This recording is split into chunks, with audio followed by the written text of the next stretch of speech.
11-11 draw late in quarter three. Matt Oglesby, one of the defensive midfielders for head coach John Tucker, will leave this in the capable cross of Chaz Woodson, 25-year-old Virginia native. Joe Seglia out to defend against him. Ball's gonna be wide. Good opportunity for LA right now because Matt Strebel and Roy Colsey are stuck on the field playing defense. This is not the roles that they're accustomed to, and this is not Philly's best defensive personnel on the field.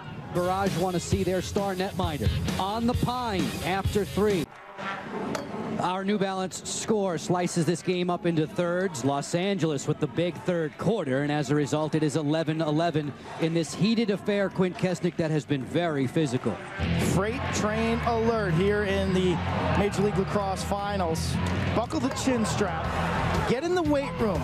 Question is, you got to lift weights because you got to be able to protect yourself. Ryan Boyle gets lit up. Can you take a hit and keep on ticking? And can you bounce back? Ryan Boyle did. And can the understudy lead the Barrage to the defense of its title? That was Kevin Keenan between the pipes at the start of the fourth quarter. Brian Doherty is still receiving treatment on the Barrage bench. It's the second time today that he has come out of the game. LA calls timeout as you look at Doc on the sideline. Popped in the head in the semifinals yesterday, had a little egg on his forehead as you look at John Tucker using that timeout. Each team is granted 2 timeouts that they can use anytime during the game, and Coach Tucker electing to save that possession, and hence he called timeout. These two teams are at the top of the table in Major League Lacrosse. The Chicago Machine finished last in the regular season standings, and when you think about it, they'll have the #1 pick in the draft, barring a new team through expansion, and there are some outstanding college seniors to be who will be in the Major League Lacrosse draft next up. You know, 2 jump out at me. Matt Danowski of Duke has been granted the extra year, and he will lead an exceptional Duke team. Danowski, the son of Coach John Danowski.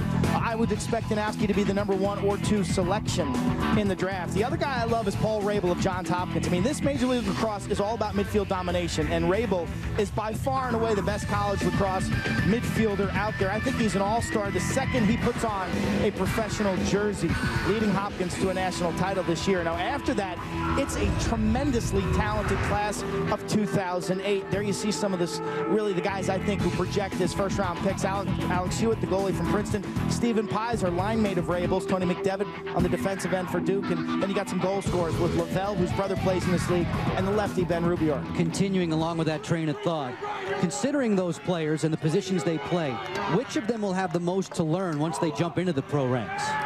Well, I think that defensively, this league has always been the toughest for rookies to make a big impact. You know, I think Paul Rabel is going to be a superstar from day one. I think Danowski's going to get his points, but defensively, we've seen guys struggle. They're playing against a much, much higher level of play, and they can't hide within their team schemes. You know, so many college defenders look a lot better than they are because they're constantly getting help. Where in the pro level, hey, it's you and your man, and you're out there on an island. We're not helping you. It's become cliche to say it, but there is quite a learning curve for those college All-Americans as they turn pro. You know, this year's rookie class, I hate to say it, one of the worst ever, although we're seeing a nice performance from Greg Downing today. Just not many guys stuck with teams, but next year's class certainly maybe the best ever, rivals the class 2 years ago. That was a great wrap check by Sean Lindsay. It starts Los Angeles in the white back on the break. Oglesby, late guy, Morrissey, one more, reared in, and he bounced it too strongly into the turf. That's the running game that LA is going to get, those secondary breaks, the 5-on-4. Really well done, but Moyer, I believe, got his stick on that shot. I like the transition. You touched on the rookie Downing having a big day. 4 points worth, 3 goals and an assist. Helping to tug on the rope along with Graham Gill, who likes that bounce pass all of a sudden. Lindsay for 2, and that rising shot caught the crossbar. Keenan staring on from the crease. He has come on for the injured starter, Brian Doherty. Chaz Woodson on the pump fake. Now split dodge. Sharp angle. Good work by Horsey to stay with him, and Woodson missed it.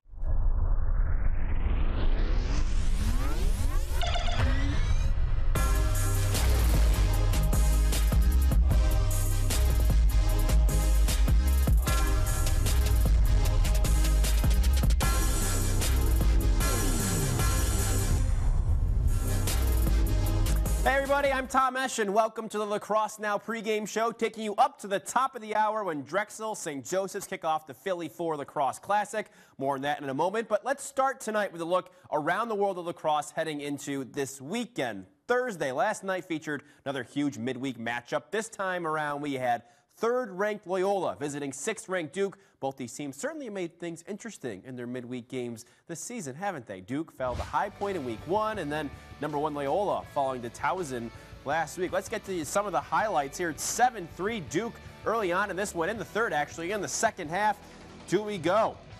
Big goal there by Nakai Montgomery, who had 4 goals in this game. Duke extending that lead. It's 8-3 now as we head later on in that third quarter. Sort of a scramble for the ball, and there's Duke with yet another goal. Looks like Joey Manown there. And then it's 9-3. Duke just putting it on. A huge run for the Blue Devils at that point, going on to win 12-7. Loyola would make a little run towards the end there, but just not enough. Someone you didn't see is Pat Spencer. He had a goal and 2 assists, one of his lower outputs of the season. Chase Scanlon with a hat trick also for Loyola. Joey Manown had 4 goals in the game as well for Duke. 3 of the top 4 teams in the country will be playing in the Crown Lacrosse Weekend for the first time in Charlotte. 2 games tonight, 2 on Sunday rather. It is Friday.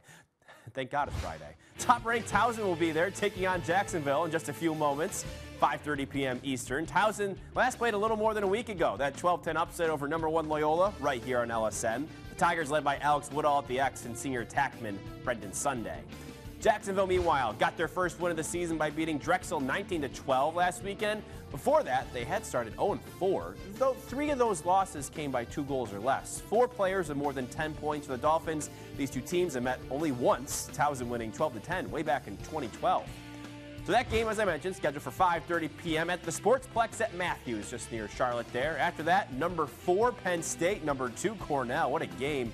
More on that game coming up at halftime. On Saturday here on LSN, 9th-ranked Ohio State heading to the island to take on Hofstra. The last time they played, the last 4 meetings, all very competitive. All of that. The Buckeyes beating the Pride 9-7 last year in Columbus. The Buckeyes coming off a 13-9 win over Marquette in the Patriot Cup down in Dallas. The Buckeyes staying at #9 in the nation despite being a perfect 5-0 record this year. They're led by senior Jack Jasinski, who has 14 goals and 7 assists. Trey LeClaire leads the team with 16 goals. Freshman Jack Myers really come on in the last few games, 9 goals and 9 assists in 4 games. As for Hofstra, preseason All-ACC selection Ryan Tierney leads the 2-3 Pride with 16 points, comprised of 14 goals and 2 assists this season. After winning the first 2 games over Lehigh and Utah, the Pride have lost 3 in a row to Nova, Stony Brook, and Georgetown. But Hofstra will look pretty great with these USA-themed helmets, gloves, uniforms for military appreciation Day. The women taking part in that as well. Cool look there. Look at that. The women will have a similar look when they play Johns Hopkins following the men at 3 p.m. Free tickets to all veterans, active military, and military families for that game. But if you can't make it out there, watch it right here on LSN. Noon on Saturday for free. 9th-ranked OSU at Hofstra for free on LSN and the LSN app. Okay, so Jordy joins us now, and we've got the Philly 4 Lacrosse Classic, as we know. And how about a Philly special, Jordy? Let's pick all the games, shall we? Of course, yeah. It's, I mean, Philly, it's the premier lacrosse city in the world. So this is going to be a premier event for sure. All right, so we've got Villanova minus 1.5 against Penn. Who do you like there? Yeah, the Wildcats, I mean, I was a little down on them after they got spanked by Penn State to start the season. But since then, they've just been on a tear. And, you know, Penn's one of those teams where it feels like in the last few years, like they've been good for one of those big upsets. But, you know, they down to Maryland, down to Duke, down to Penn State. So this is a pretty tough year for Penn. So, you know, I got to keep riding with the Wildcats in this one. All right. And that one, obviously those lines supplied by online Lax Vegas lines. This one doesn't have a line. Drexel, St. Joe's. That's 5 o'clock on LSN. Yeah. So, you know, St. Joe's they're, you know, both of these teams are kind of middle of the pack, and you know, kind of makes sense why they might not have lines out for this one. But you know, I think I got a chance to see Drexel play against Albany a couple weeks ago, and they've got this one kid, last name Mailman, just like the shiftiest shake that I have ever seen. And you know, I think everyone in the nation who's playing against Drexel sees this kid coming, and they know that he's going to split them up, and they still can't do anything about it. So you know, if you're watching this game, you know, you might not be watching top 20 lacrosse, but if you can keep an eye out for the Mailman on Drexel, he's going to deliver. So the shakes are going to be aplenty, which is why I have to ride with the Dragons on this one. Colin Mailman, he can play, and that's kind of the fun thing about a lot of these, like you said, some of these middle tier teams. They got guys that you really want to watch for, right?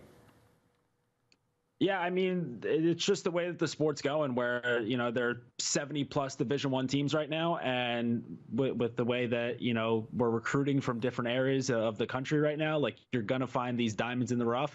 And the Mailman, pretty sure he's a PA kid, so it's not like he's coming from anywhere like outrageous or anything like that, but he's a kid who probably got overlooked a little bit in high school, and now some short stick D-middies are paying for it. That's a good way to put it. All right, let's go to Sunday's games now. We've got Drexel getting 2 against Villanova at noon. Yeah, I still got to ride with Nova on this one, so I think you know, Drexel, they'll be able to get that win against St. Joe's, feel good about themselves. But, you know, with how Villanova's been able to respond against after that loss to Penn State to start the season, they're just, I think that they're the best team in the city right now. All right. And then the final game on 2:30 p.m. here in LSN. No line in this one, Penn and St. Joe's now. Yeah, well, this will be, you know, I think Penn, they're due for a win, so they'll get one this weekend. You know, it might not happen tonight, but this will be a good way for the Quakers to get their season really started there. So going with the Ivy in that one. They've been really close a couple times to some of those top 5 teams, so I think we might see them really come out and show us finally how to win. All right, so let's go off the board. Let's get out of Philly just for a moment. I know we're going to go to Long Island Saturday. Ohio State -3 at Hofstra, 12 p.m. on LSN. Yeah, Ohio State's one of those teams where, for some reason, like, I'm always late to the party on Ohio State, like, year after year. Like, I never fully buy into them until it's too late and I end up looking like an idiot. So I'm going to try to change that right now. So, I mean, we're a full month into the season, so I'm still kind of late. But they've just been gunning down teams to start the season. And, you know, we talked a little bit before about you know, just recruiting from different areas. I mean, when you've got a senior leading the team at Ohio State, Jasinski out of Alabama, you know, it's hard not to root for that kid to have himself his season. So go with Ohio State. Yeah, and Ohio State might be playing with a little bit of a chip on their shoulder after not moving in the rankings. I know they haven't played many great teams, but didn't move an inch last week. All right, last one, the Crown Classic. The first game Friday night, Cornell getting a goal and a half against Penn State. Should be a good one. Yeah, I mean, Jeff Teat, Granite Met, can't ask for much more.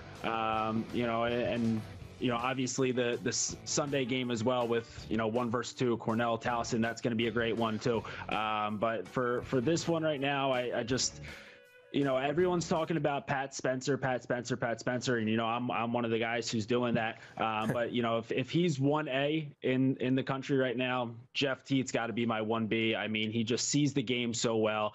You can shut him off, he's still going to kill you. You can play him straight up, still going to kill you. So, you know, I don't think that you're going to make a ton of money betting against Jeff Teat. So I'm not going to do that this weekend. I'm going with the Big Red. All right, covering the spread for the Big Red. And a big weekend for Jeff Teat with the competition they've got. A good place to put up some points on the board against some really good competition. Thanks, Jordy. Do not shut off Jeff Teat. We want those highlights. Free Jeff Teat. We'll get him, I'm sure. Thanks, man. Take care. See ya. All right, so we've got St. Joe's Drexel coming on in just a few seconds here. After that, Penn and Nova all here on LAC Sports Network. And, of course, we'll have plenty of updates from the world of lacrosse, including the Crown Classic, all night long. But for now, let's head out to Villanova where Travis Eldridge and Mitch Palaio are on the call.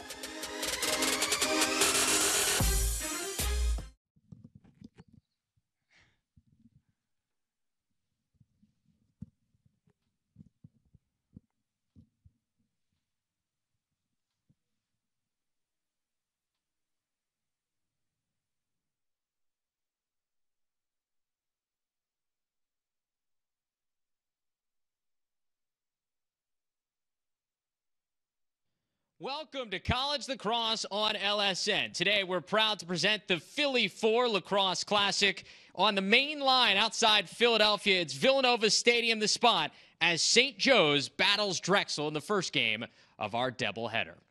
What's going on, everybody? Alongside Mitch Belisle, I'm Travis Eldridge, pumped up for the Philly 4 Lacrosse Classic, the first ever event like this of its kind, trying to emulate the Big Five basketball rivalry. It's going to be a lot of fun here tonight and then, of course, on Sunday as well. Absolutely. We've got a Jesuit school, a Catholic school, an Ivy League school. It's almost like a joke. They all walked into a bar, and now they're going to battle it out for lacrosse dominance of Philadelphia. And all teams that have played each other throughout the last number of years, but now bringing it all together into two doubleheaders this weekend. When we look at this matchup in particular for St. Joe's, the guy on the back end of that defense, he may just be a sophomore, but he's really important in Mike Adler. Yeah, Coach calls him the backbone of our defense.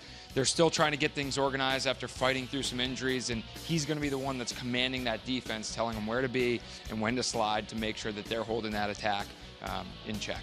Coming off one of the best freshman seasons of any St. Joe's goalie in program history. On the other side, Drexel's attack unit is loaded. Marshall King, Reed Bowering, Matthew Varian, all three of them can do it in different ways. Yeah, we got two West Coast Canadians in King and Bowering, and then you've got Varian distributing the ball to those unbelievable shooters. So they're a known commodity, but at the same time, very dangerous in a lot of ways, like you said. And so we're ready for face-off, a snowy evening on the main line of Philadelphia. We've got Jimmy Coita for Drexel getting ready to face off against the freshman for St. Joe's, Zach Cole. Both guys who have had success throughout this season so far. Cole coming in at 63%. Coita over 53% on the season. Coita being pushed by a freshman at that position. Good to have that two-headed monster we talk about. Pretty much all these teams have a viable first and second option. It's something that has become so important in the college game, even with the shot clock this year. We've got a loose ball, and it's won by Cole, and St. Joe's will get the first offensive possession here at the Philly 4 Lacrosse Classic. St. Joe's has been a little bit of an up-and-down offensive story for the year. It'll be interesting to see if they can crack the code early. I feel like they might have some success on the offensive end of the field.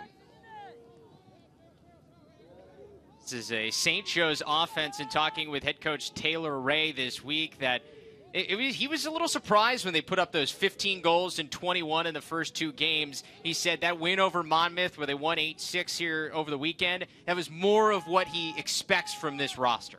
Well, they lost 83% of their scoring from last year. So to replace that, you're going to rely on young guys, and sometimes they have some success right out of the gates.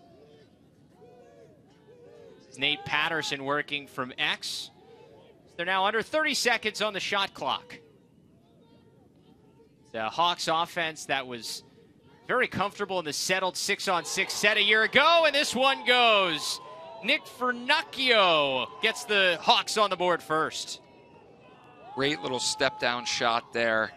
It just looked like the defense didn't quite know where they were on the field, and this is part of understanding your environment and getting a feel for a field before the game, but the short-stick defensive midfielder gave him all that room. Vernacchio didn't really do much. He just kind of set his feet and let that thing fly, and a great shot off the pipe and in. And he's able to beat the netminder Ross Blumenthal, the freshman, getting his first career start in cage. It has been a spot that the Dragons have been all over the place so far this year. They started the year with John Van Sickle. They then went to John Ralston, and now their third starting goalie of the season so far in Blumenthal. Yeah, and that was one area where Coach Volker was not sure exactly what they were going to do when we talked. And so interesting to see them put a freshman in there, give him a chance, and see if that can spark things on the defensive end. And the defensive end has been the end that Drexel is worried the most about this year. Yeah, Lost a couple of close games, but otherwise it's been a tough sledding for them. Well, when you're having goalie issues, the hardest part there is that's who's organizing your defense. So if you have a guy that you're not 100% certain with, it makes it tough to get into that rhythm defensively and to make sure that you're all on the same page. Vernacchio again. The skip pass across, and another one goes for the Hawks. A quick 2-0 lead for St. Joe's. Zach Manti putting that one home. And we were just talking about the defense getting organized. Those skip passes, that's such a killer for a defense because it's preventable. You put your sticks in the lanes, and that's something Coach Volker, as a defenseman himself, I'm sure he's going to be talking to those guys. Hey, this is an easy goal to take away if we get our sticks in those passing lanes. Make sure those things don't even get through. You also have a freshman goalie now, 0 for 2 on his first shot. So it'll be interesting to see, do they change it up here, or do they let him ride this out and try to get some confidence? Manti coming off a nice game against Monmouth, had a couple of goals and an assist. That now his 4th goal of the season. We go back to the X where Cole has had some early success against Koida, the junior from Bronx, New York. Just like that, Koida answers it. Important face-off here for the Dragons. Try to get this offense some touches, which is certainly the strength of this offense, of this team. Yeah, they have a deep offense, guys that have been around for a few years and played together for a few years. As we said in the intro, we've got 2 West Coast Canadians, very strong finishers, and then you got Matt Varian being able to distribute the ball and dodge. So we've got a lot of weapons from behind the goal, and the real question will be, how does their midfield step up? And that was something Coach Volker mentioned. They need them to step up and start producing. You look at number 9 in navy blue here for Drexel, Colin Mailman. He's shown the ability to juke his man and make something happen. We'll see what he has here today. This is Mailman from the top of the box. Draws the quick slide and gets some help from a long pole, and they get it down to Bowering. Marshall King skipped that from X. He had Matt Varian wide open on the crease. I think Matt Varian thought maybe someone was more open behind him, but I'm surprised he didn't feed that thing inside. 17 left to work on the shot clock for the Dragons. Varian! Drexel with an answer. 2-1. It's funny, Drexel's first goal, almost identical in terms of didn't really do much, just kind of got a little bit of space, set his feet, and shot it. Just like Vernacchio's goal there. Takes a little bit of step, sets up and takes that hard overhand shot, changes planes, something we talk to young players about. You have to change planes, makes it difficult. The other thing is the goalie can't see that. He shot that right over that defensive mid who was covering him, so that's tricky for Adler to see. It didn't look like he picked that up until it was too late. In a lot of ways, Varian the distributor on this offense, but he has been a goal scorer so far this year, already his 9th goal of the year.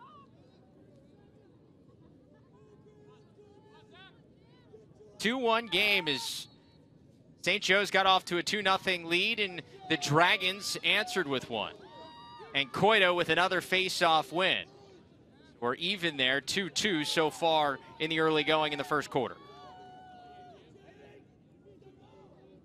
Talking with Coach Volker, we asked about Liam Muley pushing Koida there, and he said absolutely it's good to have 2 options, but Koida's our guy, Jim's our guy. He was so strong for us last year. He's going to get the first round, the first reps, and we'll see how he does. And clearly that experience, he's stepping up here, getting some big wins when they needed it. Pass in front, another one for the Dragons. Back-to-back goals, this one from Jack Mulcahy.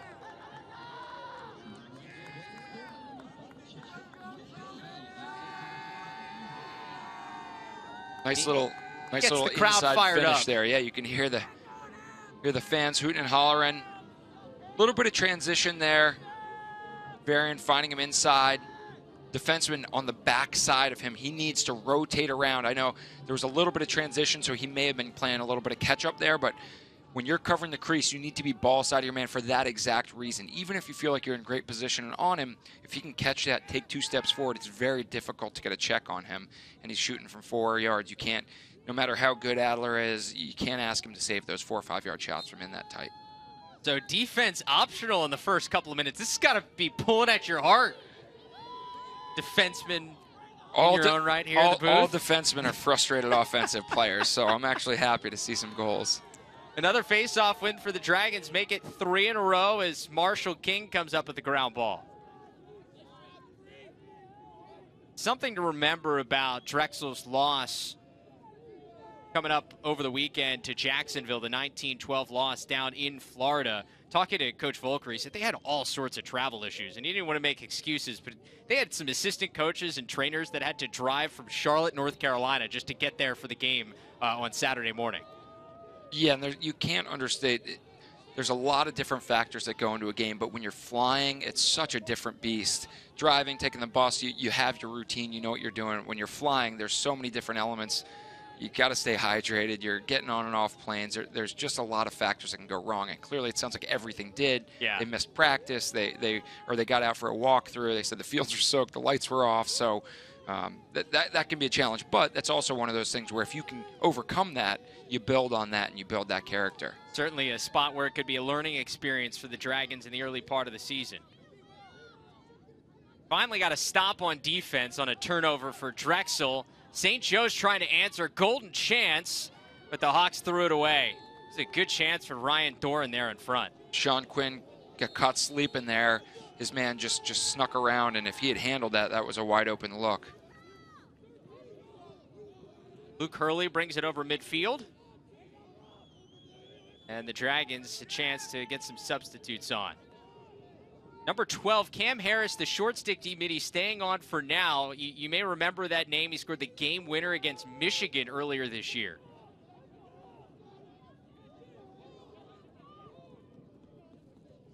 Well, he down on the wing to King. He shot sails a little wide. You talk about Cam Harris scoring that game-winning goal. I think we were talking before the game. Second overtime, you throw any or yellow or red lights out the window. Everyone's green to go once that second overtime hits. Man, definitely green to go. Little shake, stop by Adler, and he gets the backup. Good hustle from the sophomore goalie. Love seeing that.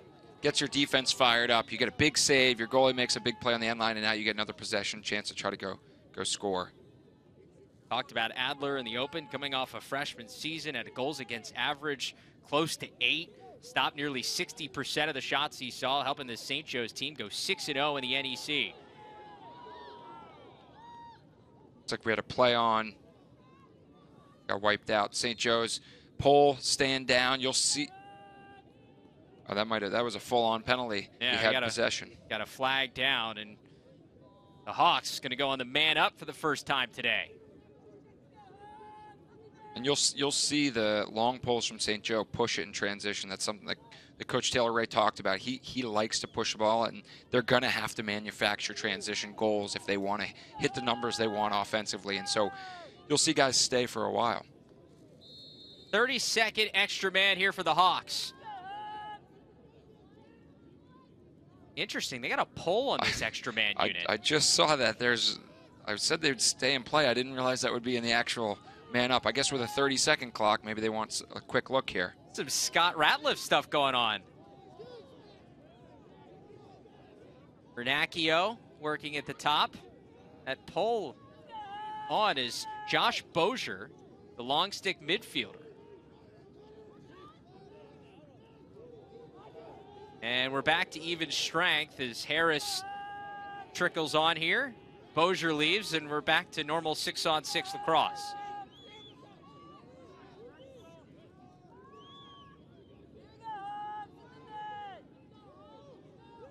St. Joe's coming off an 11-4 season last year. Lost to Robert Morris in the NEC championship game at home in overtime. A heartbreaker for the Hawks after going perfect in conference play. Got a cause turnover.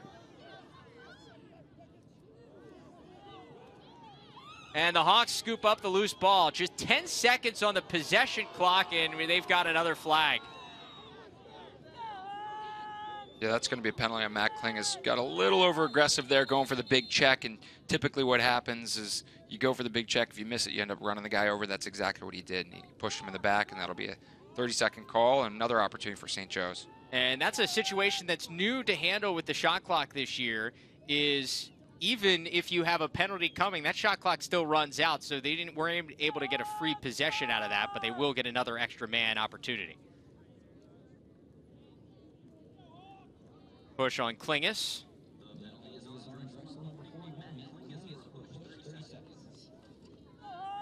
Just a 30-second penalty here, so another 30-second opportunity for the Hawks. Entered this game 30% on the year. Goes for the big, oh, he doesn't see me check. Misses it. Does a nice job there. Austin Strazulov slowing down, and that causes the foul. And a turnover for St. Joe's. Big loose ball at the other end.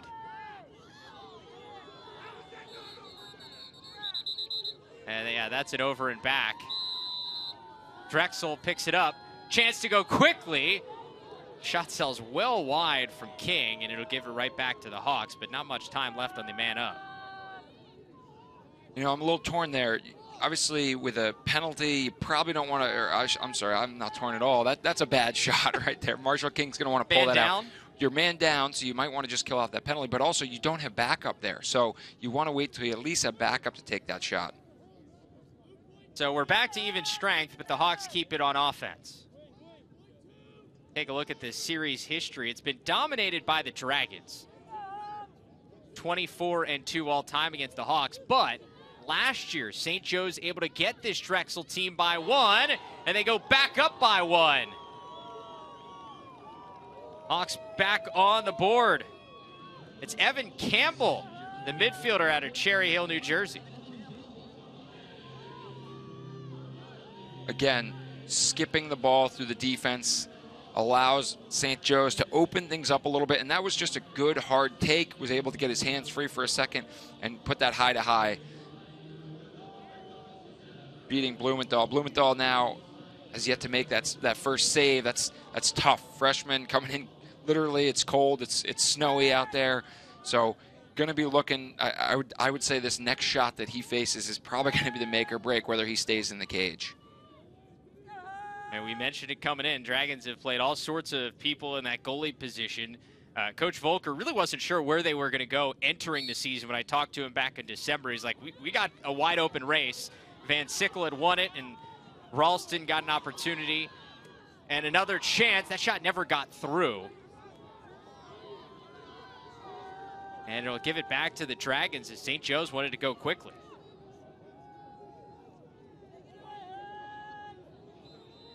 And you mentioned it. St. Joe's a team that last year probably doesn't go quickly like that. But this year, with how many new pieces and how different they are in the settled 6-on-6, wanted to go in unsettled situations a little bit more. Mailman's got to track that one down in the corner. Just 5 seconds left for Drexel to get this over midfield. They do get it over, but it's a turnover. And back comes Campbell.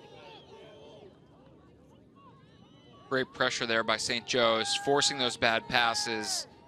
Like you were mentioning, that transition, being able to push from the face-off X and forward is something that Coach Ray has made a priority to manufacture those goals and those extra possessions.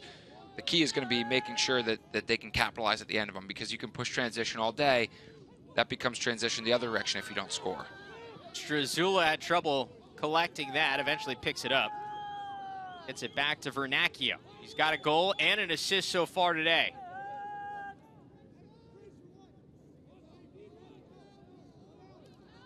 Ball seems to be slipping out of the sticks, not being handled cleanly. I think you got two factors here. You got snow, and you've got both teams playing on a field they're not used to playing on. Of course, this is a neutral site, part of this doubleheader tonight. Both games you can see here on LSM. We got Penn and Villanova coming up later on tonight, about 40 minutes after the end of this one. Vernacchio drives down the alley, tiptoes the crease.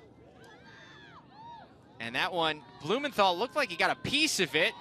Gets another piece and backed up there. A fresh 80 seconds, but maybe a confidence boost for Blumenthal. Yeah, those are huge saves for Blumenthal. You could see his body language after he made that second save. He's jumping up a little bit. He's starting to feel it, and that's going to be key moving forward for him to get those outside shots. And a takeaway for the Dragons, and a flag. A nice turn of events for Drexel in this back and forth first quarter. Drexel's offense hasn't had a good settled possession in 5 or 6 minutes. They're going to want to settle it down here, try to get a great look, and then if they don't, they get the man-up opportunity.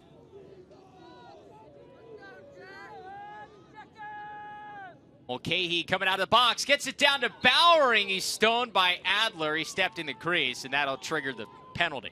Big save by Adler. That looked like it was dead to rights. You have a lefty Canadian coming around the goal. You figure that's a goal, and Adler did a nice job dropping his stick and covering up that 5-hole. Let's get the call here. Goes up against Zach Manti. I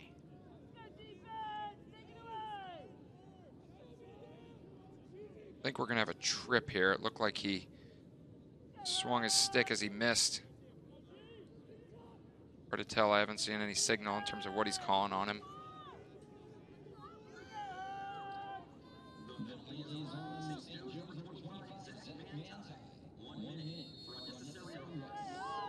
Unnecessary roughness, 1 minute penalty on Manti, the midi. Saw the Drexel player go down. It didn't look like there was a ton of contact. I thought maybe he had tripped him. Drexel trying to take advantage, and he was in the crease. The refs say he was pushed, and so they'll keep possession here. Matt Soren had an opportunity there in front. Varian's going to have to take it to the corner.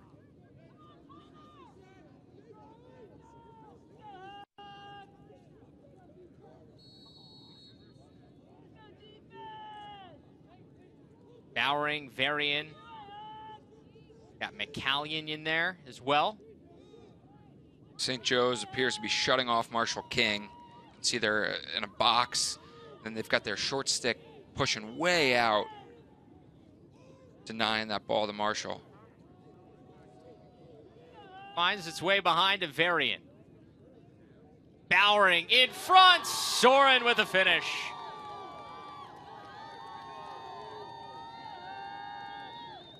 And that's a perfect example of we saw 18 out there pressuring Marshall King, and now he has to help on the crease, and he's not sure, I'm supposed to be shutting, do I go and help the crease? And all Soren had to do was take 2 more steps deep into the interior, and he had that wide open look on the inside. You could see he's 2 steps behind, just not quite confident enough to stay with him there, because he knows his job in this particular matchup is to shut off Marshall King. But at that point, Soren's so dangerous, you have to go with him. A good feed by Bowering. He's got 14 goals on the season. That's just his 2nd assist. Finisher from Coquitlam, British Columbia. Talking to Reed Bowering this week. He won a Minto Cup back in 2016 with the Adnax. And do you know who else was on that team, Mitch? I know he's a current NLL player. Is that Jeff Teat? No. He's not in the NLL yet. He's Brampton Excelsior, sorry. Oh, yeah, sorry, NLL. Christian Del Bianco, the standout Calgary Roughnecks goalie. Bowering said the percentage of shots he's gotten past Del Bianco in his career are pretty slim. 2 guys that grew up together. Nice check here at the other end for Drexel. Let's see if they can come up with a loose ball. Starting to see some physical play with the ball off the ground. Feistiness from both teams. The ball finds its way all the way to the corner. And St. Joe's will keep it. Last touch, the Dragons.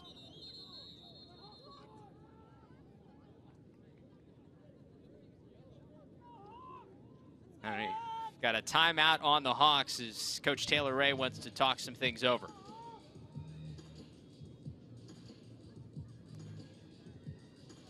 Excuse me, it looks like it was Drexel's timeout as this game's tied at 3, under 3 minutes to go in the first quarter. Travis Eldridge and Mitch Belisle here. The first game of 2 as part of this Philly 4 Lacrosse Classic. Coming up later on tonight, we got Villanova and UPenn. A reminder that you can start your lacrosse Saturdays with LSN College Central here on LAC Sports Network. Beginning 11:30 a.m. Eastern every single week. We'll get you ready for all the biggest games of the weekend from around the country. Don't let your game day begin without checking out LSN College Central. It's only here on LAC Sports Network and the LSN app. 11:30 a.m. tomorrow. We'll get you ready for the day's slate, including the next game we have here on LSN after tonight. Ohio State making the trip to Long Island to take on Hofstra. Hofstra wearing some pretty sweet helmets and gloves for that one for Military Appreciation Day. But the Buckeyes, a team that has been clicking in the early part of the season. These CAA teams in their uniforms, I don't know what kind of budgets they've got, but it's unbelievable. Towson, I think they have new equipment every single time they touch the field, but I guess that's a benefit of being with your hometown Under Armour squad right there. But yeah, it's pretty amazing. Yeah, Cascades hooked them up with some pretty sweet helmets as well. Towson, a big game later on this weekend. You got a game tonight against Jacksonville, but a really big game, 1 versus 2 against your alma mater, the Big Red and Cornell, coming up on Sunday. Yeah, that's a huge game. And then Cornell's got another great game tonight, playing against Penn State. Coach Tambroni, former Cornell coach, my head coach. It'll be interesting to see his return back to Ithaca. I'm sorry, they're not in Ithaca. They're down in Charlotte, yeah. His return to playing the Big Red. Neutral site games all over the place, including right here. St. Joe's and Drexel battling at Villanova. Doran working against Sean Quinn. Quinn, the #1 cover guy on this Dragons defense.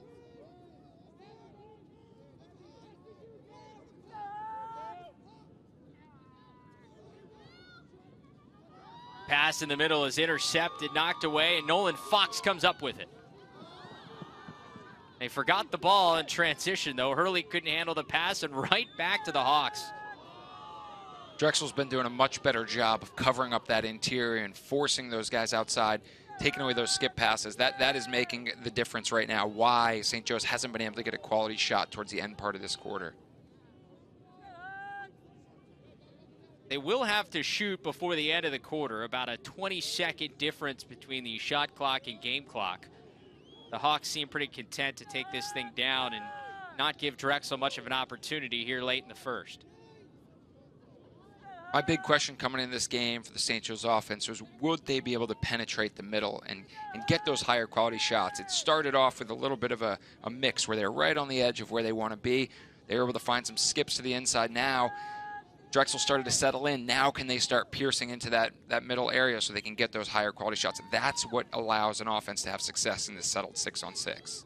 Domick starts the offense. Pass loose, but corralled. Shot from downtown, saved by Blumenthal. His first clean stop for the freshman. Still plenty of time for the Dragons to go. Fox gets it to King. They still have 25 seconds to operate.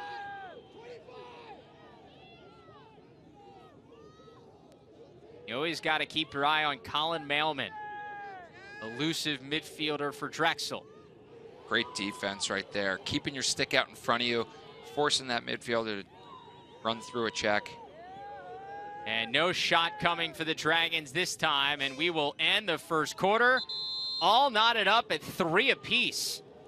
The first quarter runs. St. Joe struck first with a couple.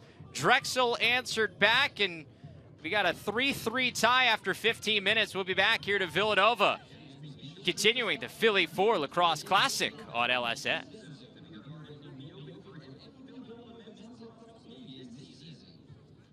Hey, it's Brendan Glasheen with the Lacrosse Now update. Having a bad day? If not, you'll have one at some point. Don't worry, everything is going to be fine. If you don't believe me, just ask the Duke men's lacrosse team. About a month ago, the Lax World freaked out when the Blue Devils fell at High Point. Folks, they just had a bad day. Number 6 Duke has won 4 in a row, going for a 5th straight win against number 3 Loyola. We picked this one up in the second half. It was all Duke. Blue Devils went on a 9-1 run at one point in this game. Jake Sayel with a beautiful dish to Joe Manowan. He had 4 goals on the night. Blue Devils up by 8. In the fourth quarter, on the man up, Chase Scanlon feeds John Duffy. Capitalizes to stop a 4-goal Loyola run. That would put it in the bag, but just for good measure, Brad Smith sets up a cutting Joe Robertson to put the game out of reach. 12-7, that would be the final. Duke winners over Loyola. That will certainly shake things up in the polls coming into next week. So, folks, want to make sure you find out later on tonight. Penn against number 11 Villanova on Villanova's campus. That is after the action that's going on right now. And don't forget, after all of the action today in the city of brotherly love. Join us for Lacrosse Now. Starts when the Wildcats and Quakers wrap up. Full hour breakdown of the latest in the lacrosse world. See you later on. To shake your shamrocks at the hottest St. Paddy's Day party in the city. Xfinity Live is bringing you over 175 craft beers from 75 plus breweries at Springfest Live on Saturday, March 16th. Sip on your favorites from Victory Brewing, Terrapin, Leinenkugel, and more with our celebrity co-host, Aunt Mary Pat. Rock out to Split Decision, Bagpipers, Irish bands, and DJs. Enjoy food trucks and inflatable pubs, silent disco, bull riding, karaoke, and much more. Whoa, that's a lot. Don't miss out on the party of the year. Tickets are on sale now at xfinitylive.com. It's chilly and snowy on the main line of Philadelphia, but hey, it's lacrosse weather for Drexel and St. Joe's kicking off this Philly 4 Lacrosse Classic. Brian Volker, the head coach of the Dragons, here in his 10th season. He's been to the CAA tournament now in 8 of his last 10 seasons here with Drexel, a guy who was a terrific player during his playing days and is now trying to bounce back after a tough year for this program a year ago, missing the CAA tournament. Yeah, and they've got so much returning firepower, and you got to imagine that leadership and being so close, that'll motivate them this year. Just really excited about these opportunities he has. Feels like he has the team he really likes, and so talking to him, he was very positive on the season. They returned 81% of their goals from last year. 4 of the top 5 scorers back for the Dragons, including that trio up front of Marshall King, Matthew Varian, and Reed Bowering that we talked at the beginning of this game about. Back to the face-off X that has been interesting to watch so far, as both guys have gone through some streaks. Zach Cole, the freshman for St. Joe's, against Jimmy Coita, the junior for the Drexel. A quick violation gives it to the Hawks, and they'll start off the second quarter with possession.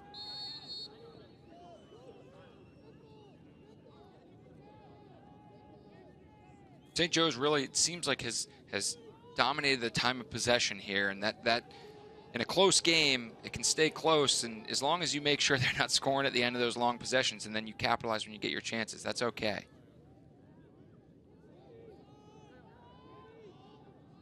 Nate Patterson operating from X. He's got his man hung up.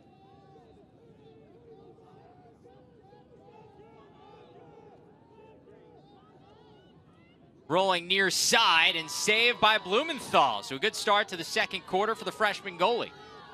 Yeah, and Travis, it's interesting in the pro leagues and field and box, you know, having that shot clock, if a guy gets hung up towards the end of it, you typically can just kind of wait him out. Now with the 80-second shot clock, that's a long time to wait. A lot of dancing going on. Quickly back the other way. Risky pass, but it's handled. And Marshall King says, hold up, guys. Let's get things settled down. Neither team's stick work has been exceptionally crisp this game. That was a big pickup to scoop that one hopper. But it could be the cold. It could be the nerves. Just need to start dialing in a little bit here and making sure they're making those easy passes. Mulcahy sends it behind to Varian, quarterback of this offense. Back up top to Mailman. He's got a great dodge from that spot. Somebody got a piece of his stick, and the shot sails well high. Still 27 seconds of the shot clock to work. Looked like Andrew Chilson got a little bit of a trail check there. Coach Taylor Ray had a lot of good things to say about Chilson, talking about you don't really notice him, but he does all those little things. He had the flu last week. No one even knew it, and he wouldn't have told anyone. But the trainer happened to let Coach know. So having those kind of D-middies that can scrap, can do those little things, that is a huge difference maker in these games. Yeah, you need some guys that are some gamers, and that's certainly the perfect example of one. Adler was able to make a save at the other end. The goalie for St. Joe's settling in here after giving up 3 goals in the first quarter.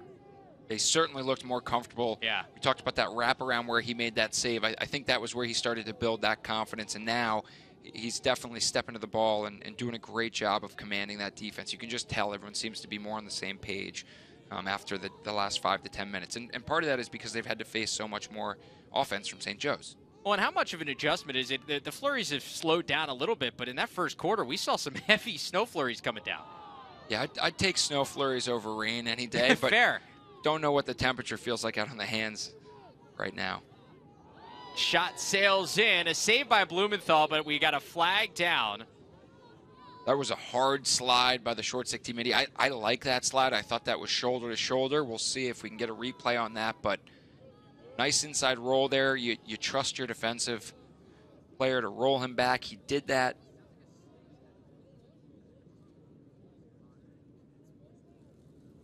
Yeah, Quinn with the initial defense. And then a physical play coming down on the crease. Yeah, those are the kinds of hits that you see more and more getting called just based on the player safety. And I understand it both ways. I played in a different era where it's a little more physical, but I do get it. I get where you have to keep players safe. I think you could hear the helmet smack. Although it was shoulder to shoulder, you got to call that to keep the players safe these days. And he is calling a hit to the head, which is a 2-minute. You can see the clap over the head, the non-releasable. That's a tough draw. Yeah, this is a big spot for the Hawks to be able to take control of this first half. 2-minute extra man opportunity. Hawks 0 for 2 so far today.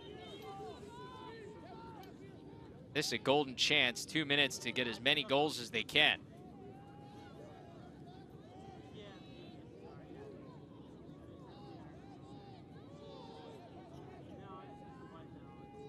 Typically, you see a lot of patience on the man up, waiting for that shot. When you have a non-releasable penalty like this, when do you go?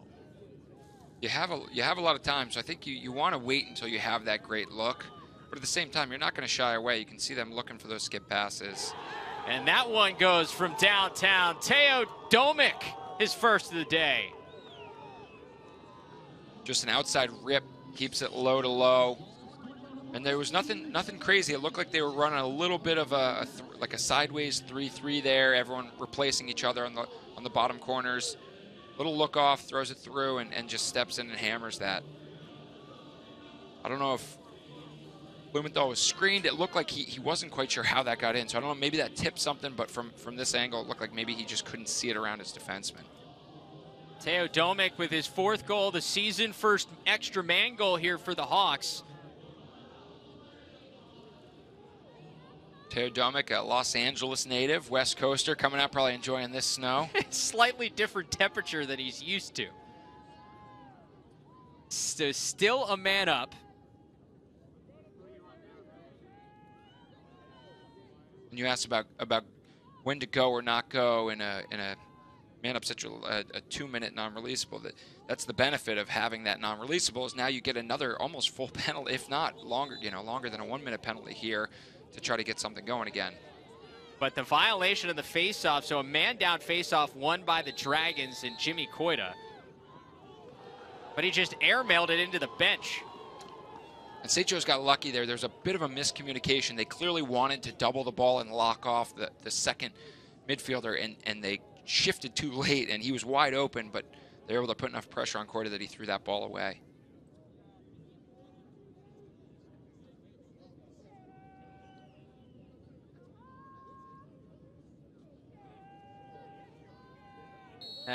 They lost the ball. They had to go track one down.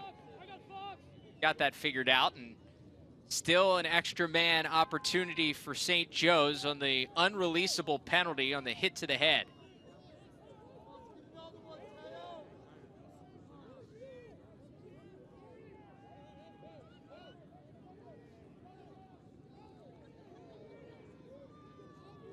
Nate Patterson operating at the top of the box for the Hawks.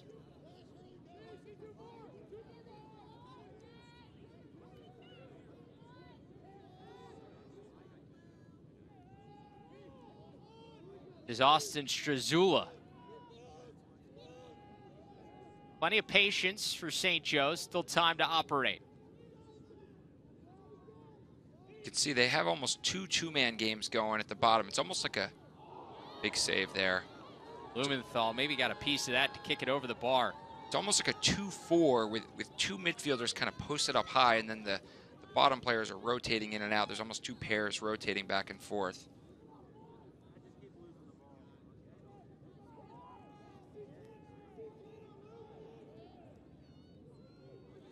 Patterson keeping good balance around the crease. Just barely stayed out of the crease there. To be a gymnast. Get Bass up top. Strazula. I'd had some heat on it. Yeah. Just 1 second left on the shot clock, and St. Joe's going to roll it to the corner. Travis, we're back to even strength. You asked a couple of these coaches about how these shot clock issues, how these changes have affected them, especially late in the games. Here we see early in the game, but just ran out of time there. And so, you know, do you roll it in the corner? Do you try to take a last-second shot? What do you do there? Each team's going to approach that a little differently. Yeah, and I've talked to different coaches. Some said, like UMass's Greg Cannella is like, I'm never rolling it to the corner. I always want my guys to take a shot, and if something comes back the other way, oh, well, we'll live with it. And other guys are a little bit more conservative and say, all right, you know what, let's get our defense set and figure things out, not give up transition the other way. Well, part of that is what you do in practice, right? Is if you know that your teammates are going to go hard to the kids, you can have your other 5 players drop back and start getting back, so you take away that transition. But the key is being on the same page, just like anything in this sport. Strazula off the bar. That thing nearly knocked the goal over.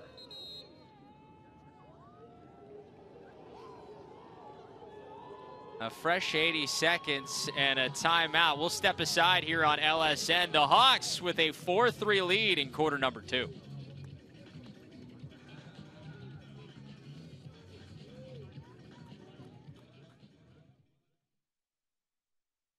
For our Player of the Year watch. This week, it's Towson senior captain Brendan Sunday having a breakout season for the top-ranked Tigers. He's already surpassed his point total from last season in Towson's win over Loyola, scoring 4 goals and registering an assist. That just 4 days after scoring 9 points against Georgetown. CA Player of the Week on February 26th as well.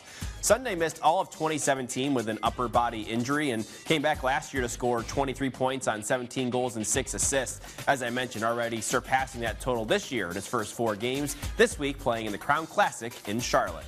So it's Brendan Sunday this week. Who will it be next week? Check back each week this season for our Player of the Year watch right here on LSN.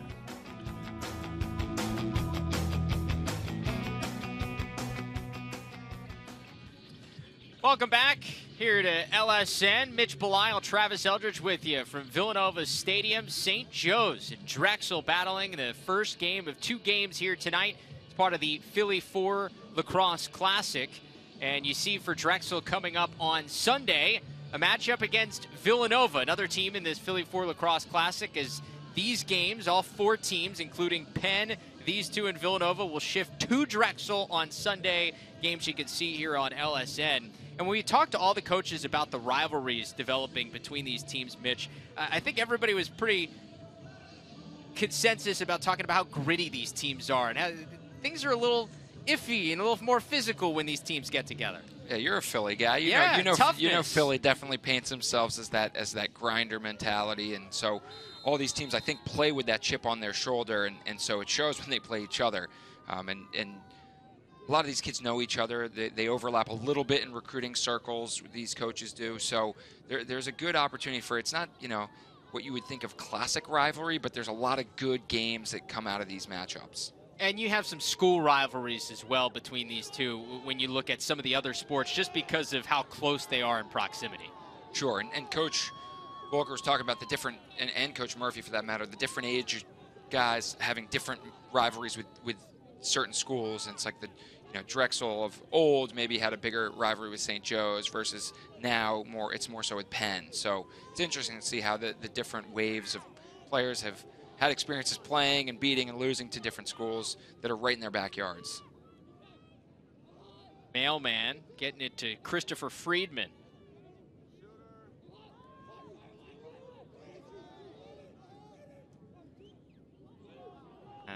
Lost ball around the corner. Varian able to track it down. 30 seconds left on the shot clock.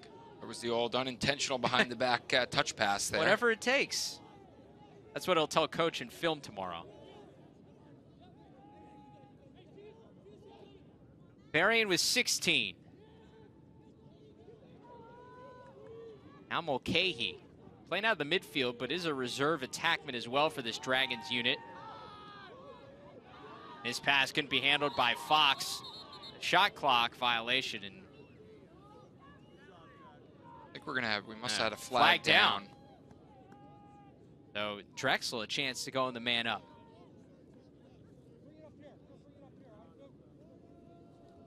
I thought it was interesting what Coach Ray told us about the rivalry. Excuse me, no flags down, just a whistle. They'll bring this thing back.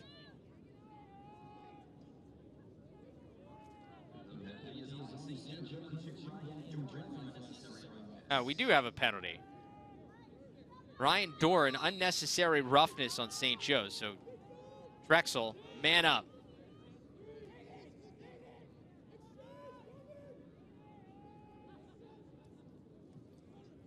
Bowering.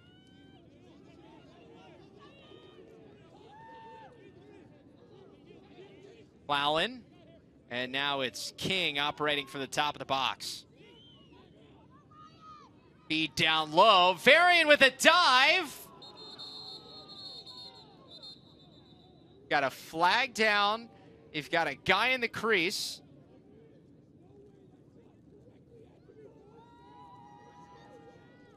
And you can see the referees huddling up. Travis, we talked about this during the break. There's so much confusion with this new dive rule. Great save by Adler to keep that thing out.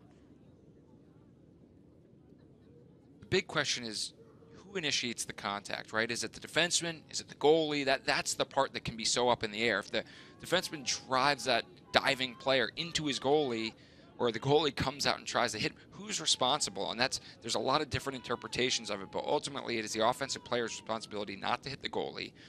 Defensive player's responsibility not to push the player, because that's illegal in any situation. And in this case, it looks like they are going to call Tyler Makar on a push here for forcing that attackman into the crease. Now, because there was no goal anyway, that part is less confusing, right? The ball didn't cross the plane, so there's no goal. We know that doesn't count. It would have been a little trickier if that ball had gone in, because that probably would have been a good goal and a penalty. I'm sorry, because it's a push, it would have been wiped out. Right. So, got a little chart here, a little flow chart. Yeah, if it check which one to figure it out. What we do have is a 6-on-4 extra man for Drexel. Down by one, a really good chance. King swings it over. Shot never got through, but it finds its way to Varian. A good stop. Varian shifts back. Bowering couldn't put home the quick stick. Wow, and two great looks by Varian and just never got through. Great play by the goalie, great play by the defense getting in those lanes. Now Varian wants to go quickly, feed in front, and that one finally goes. Soren with another extra man. There's only so many passes you can knock down when there's open players, and Varian try again. Third time's a charm. He puts that in the crease, and that's the easiest spot to score from. And a heads-up play here on the end line as well, because he did a great job to back up the shot from Bowering. Good hustle, and he decided he wanted to go quickly and able to take advantage. Yeah, St. Joe's, with only 4 guys, as soon as you send someone back to try to chase that, then you're really scrambling, because now they have a 6-on-3 or 6-on-2 even up top. So they got back in their box pretty quickly, but ultimately covering up that crease is tough when the ball's spinning so quick. Been a great battle at the face-off X so far today. The scores even for face-offs even at 5-5 so far.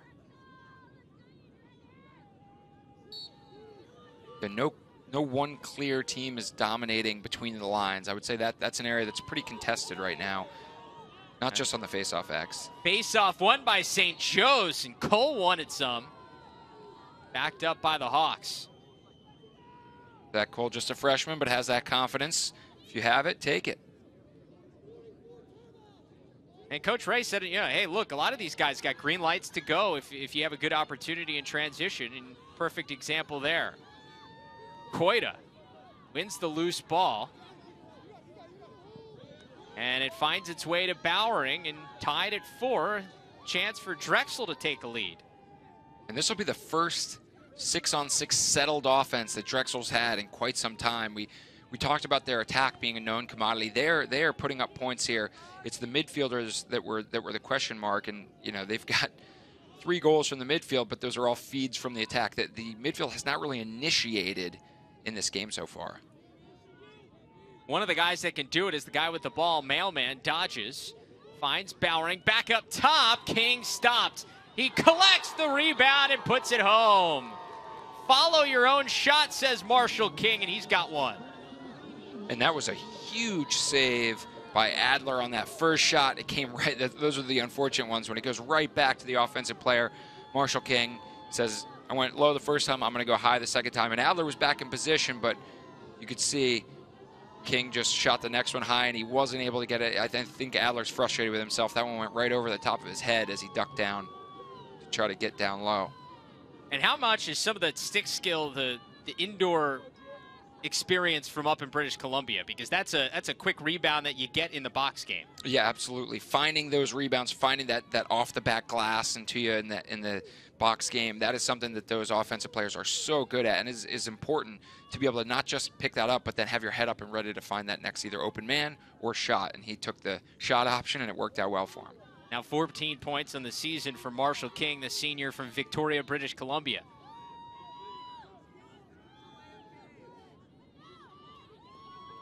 Koida had a beat there on the clamp, and it's scooped up by Drexel. Good ground ball by Nolan Fox. Drexel, this its first lead of the game. St. Joe struck early up 2-0, and then really it's been a back and forth variety of an affair since then. Yeah, it's definitely been fits and starts with some penalties, some rebound goals. It hasn't been a clean flow to this game, I would call it, but there's been some really great action end to end. Varian gets the hands free, but Adler tracked that one.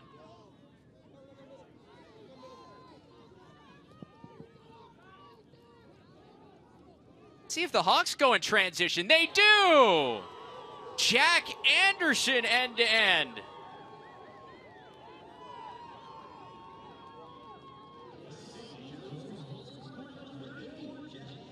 And that is just an athletic midfielder making an athletic play, just driving down. You know, he says, you know what, I'm going to take this ball, I'm going to get it out of a tough scrum, and you know, if no one slides to me, I'm going to let this thing go. Good shot. Blumenthal was on it, just snuck in past his left foot there. Does he score that 9 out of 10 times? I don't know, but you know what? He scored 1 out of 1. He's got 2 goals on the season, 2 goals in his career. His first career goal came against St. Bonaventure in the win in game 1, and now he's got his second against Drexel. We talked about Drexel having that second option, and freshman Liam Moley, we haven't seen him in yet. Jim Coyd has been in there every time, and like we've said, it's been a scrap. Each one has been a back and forth affair. So I expect to see these two continue to battle it out for the remainder. And then the nice part is Drexel feels like they have a viable second option if they need it. If he gets tired, if they start getting worn down. St. Joe's, Zach Cole wins the initial draw. Good scrum, and Koida scoops it up and gets it for Drexel.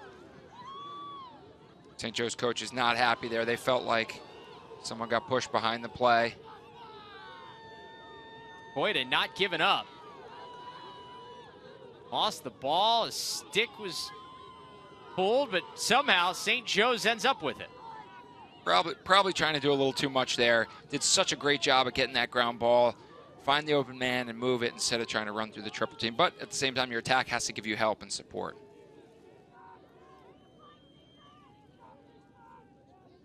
So after Drexel took its first lead of the game, St. Joe's answers, and now the Hawks a chance to go up. Under 4 minutes to go in this first half.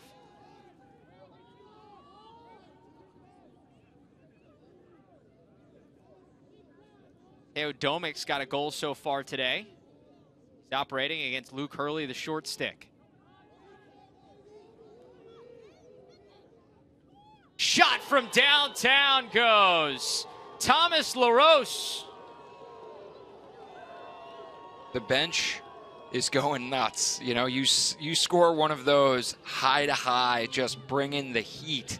That's going to get your teammates fired up. And they've been scoring a lot of outside goals in this game. I talked about getting to the middle. Well, you know what? If you shoot 100 miles an hour, put it in the corners, then it doesn't matter how close you are. Thomas, one of just 2 seniors on this Hawks team. Him and Thomas Tarleton. The only 2 on the entire roster. It's a roster that's 85% freshmen and sophomores. There's a great story that St. Joe's did, the athletic department, on their class. They entered with double-digit guys in the recruiting class, but through transfers and guys leaving the program, they're left with just 2. But those guys trying to carry on the legacy of this program and leave with a successful season. Well, and that senior leadership is so important But at the same time, if you have guys that can step up in the younger class and play older than they are and really embrace those roles, that makes a big difference. St. Joe's, there's so many, we were joking how many sophomores there are on this team. But if you have guys with some maturity level, guys that started as freshmen, that's when you can start getting that leadership from the bottom up. Good loose ball scooped up, and the Hawks another offensive set. That was a good look in front. Trickles back out. And St. Joe still with 60 seconds left to operate. Now settles it down. Yeah, Drexel needs to regroup defensively here. They've been running around. St. Joe's is pushing the pace here like Coach Ray said he wanted to do. So it's going to be important that Drexel's able to get back on the same page, get that communication back up, and take away these. It does get difficult when you give up outside shots, though, because you're not sure when you have to slide. Pass in front is knocked away, and a good ground ball by Sean Quinn. Will Stabbert with a big check on the inside there. That was a big play. That's how you get in and cover that second slide and make sure that nothing on the inside is going to be effective. And Colin Mailman, the offensive midi who is stuck on there on defense, brings it over midfield.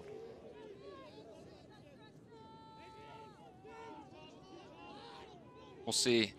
The next game, a little bit more two-way action done for Penn, playing both offense and defense, but it's always great to see how players are able to, when they are able to get back and play some defense. You know, midfielders are supposed to be two-way guys. Yeah, it's been fun to watch with the shot clock this season, how teams have looked to use some guys two ways, other coaches have not, as that shot just sneaks through the defense and sails wide. Not sure if Adler got a piece of that or not. Like he kicked it out with the bottom of his foot. Wow, and Adler jumping out of cage to take away that pass to X, but leaving the cage wide open. You know, smart play. Almost dared him to shoot. Baited him into shooting, and he took the shot, and he missed wide. Lucky for Adler. Coming up at the half here on LSN, we'll send you back into the studios. We've got a turnover. Bowering, good collection. Backhand shot is stopped by Adler. And that will be a push and a flag down on Matthew Varian. Yeah, and I think that might have been a little frustration. You know, they had a great look. He threw that pass over that Bowering, I don't know if that was meant for Bowering, if it was supposed to go all the way through. You can see Bowering pick that. I think that might have been meant to go all the way through and for Nick Fox. And so I think he was a little frustrated that maybe he threw a pass that should have been further over, or Reed Bowering took it from him and let his frustrations out on the back of the defenseman. So Varian goes to the box with a minute to go. 30-second push, so St. Joe's back on the man up. Got one man up goal so far today, coming on that 2-minute unreleasable penalty we saw earlier this quarter. Hawks looking to go back up 2 for the second time today. Of course, led 2-0 in this game.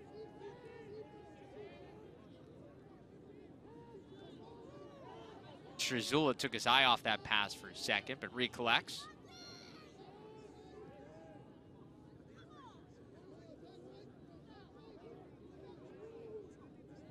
Skip pass. Step down. He got a little help from the post, did Blumenthal. Sean Quinn trying to get out of trouble, but the good ride by St. Joe's. Sean Quinn just running into a swarm of gray twice there. Had 4 or 5 guys around him. The first time he almost made it out. Second time was just too much. We've got a timeout called and a chance to remind you, as we were trying to talk about, but Drexel just decided to cause a turnover. Coming up at the half here on LSN, we'll send you back into the studio. We'll get some live reaction from our analyst, Chris Marshall, get you caught up on some of the action going on around the country. Got some good games down in Charlotte, North Carolina at the Crown Lacrosse Classic here tonight as well, so we'll check in on those and get you ready for half number 2 between St. Joe's and Drexel, and game number 2 between Penn and Villanova coming up later on tonight here at Villanova Stadium. The 20 seconds still to go. St. Joe's hanging on to this extra man opportunity, up by 1.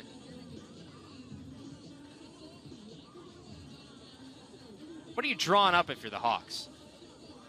You know, they're going to run their man-up play. I would think you go to the cage quickly here, right? You might as well. You got nothing to lose. Yeah.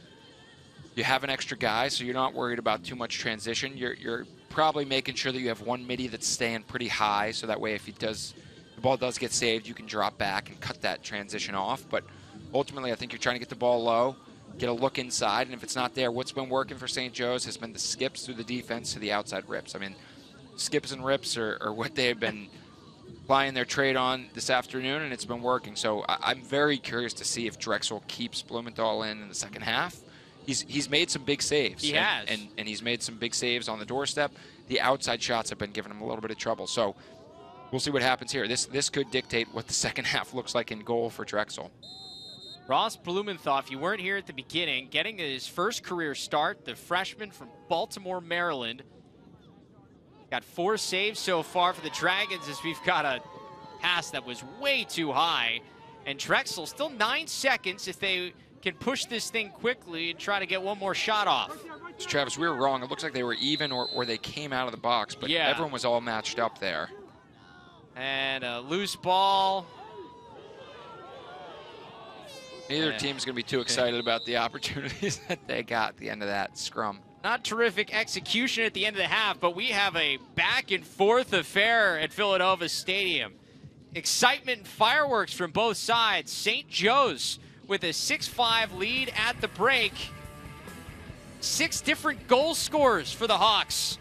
They walk into halftime with the lead. We'll send you back into the LSN Broadcast Center for the halftime report.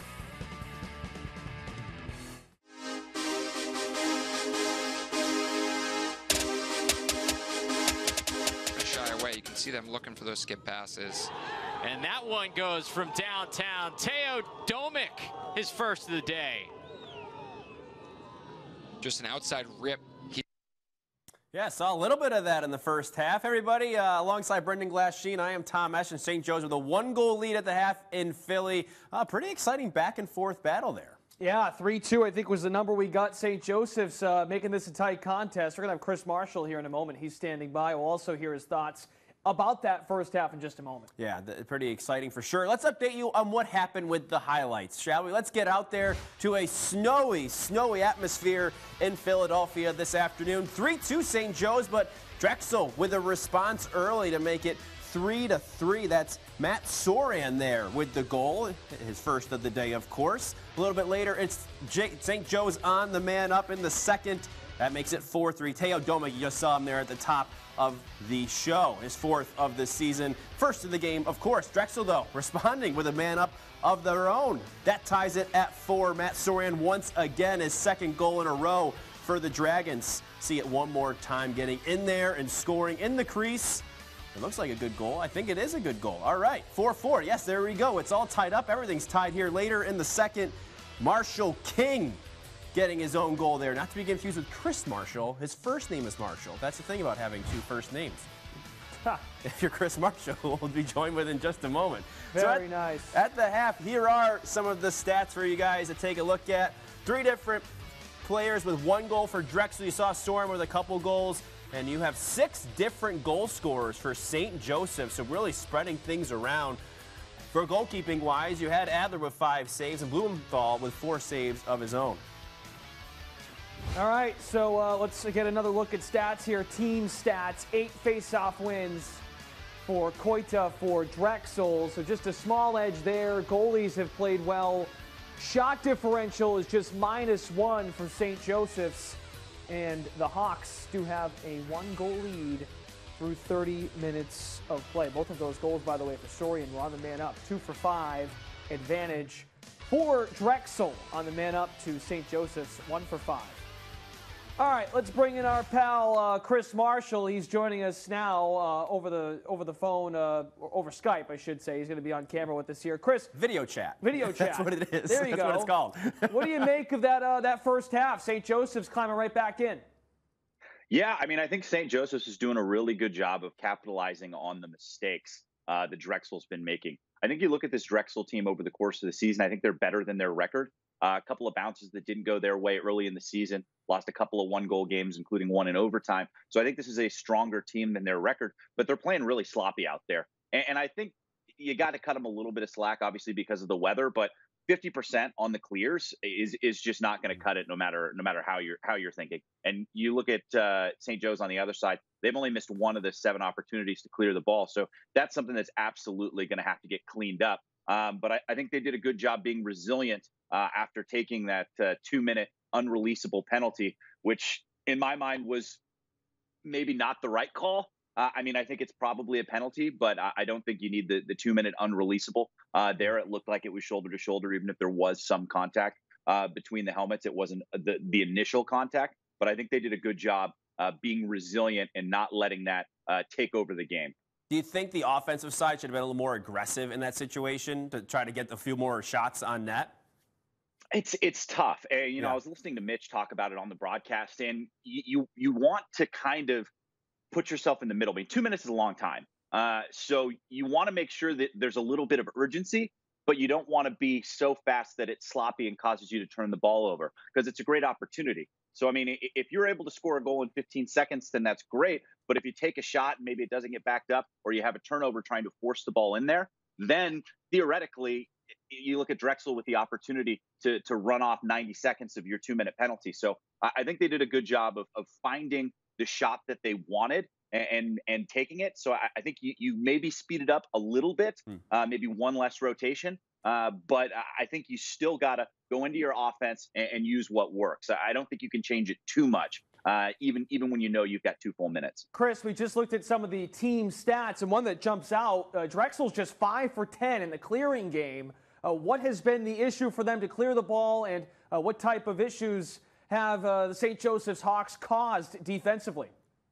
Well, I think they're riding really well, and I think we're just seeing some sloppy passes. I think you've seen them try to force a couple of passes, and when the defense is playing well and you're trying to make some difficult passes. I mean, you're bound to make mistakes, but that's something that they're absolutely going to need to clean up in the second half. I mean, you look at where they are with Coit at the faceoff X and how good he's been. I mean, they're plus 50% on the season, but St. Joe's has been up near 65%. So the fact that they're winning that battle, I think, is what's keeping them in the game. If they had gone 10 for 10, I mean, I think we'd probably be talking a much different storyline coming into the second half.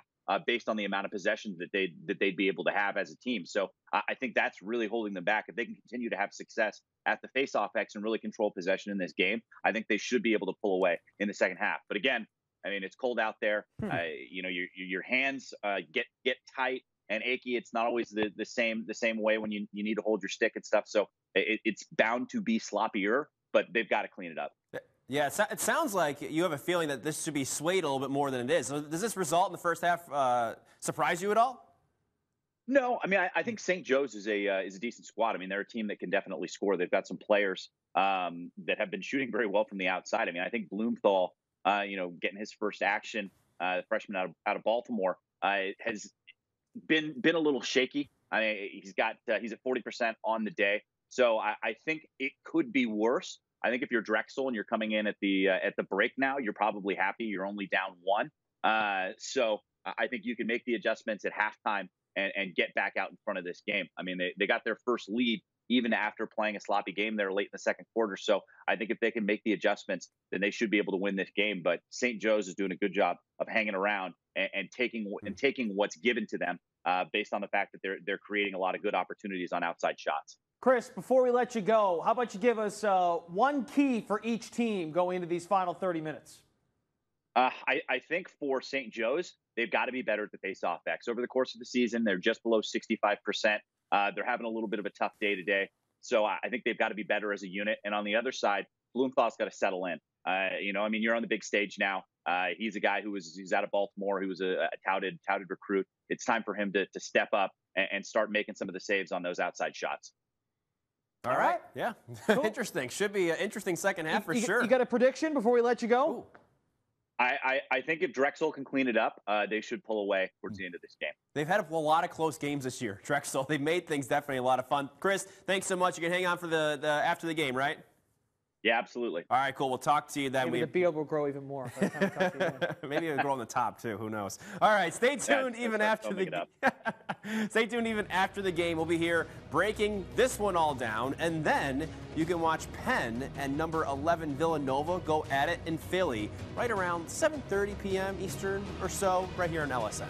And see some of these college stars that you're witnessing tonight get picked up by MLL teams. Major League Lacrosse draft is this Saturday night, folks. Tomorrow, 7:30 p.m. Eastern, right here on LSN. The pre-draft showing at 7 o'clock, followed by Lacrosse Now for all free. It's all free right here on LAC Sports Network and the LSN app from Charlotte, North Carolina. Yeah, so exciting first half for sure. You got the snow, you got the atmosphere. Should be a fun second half. We'll see if it keeps snowing.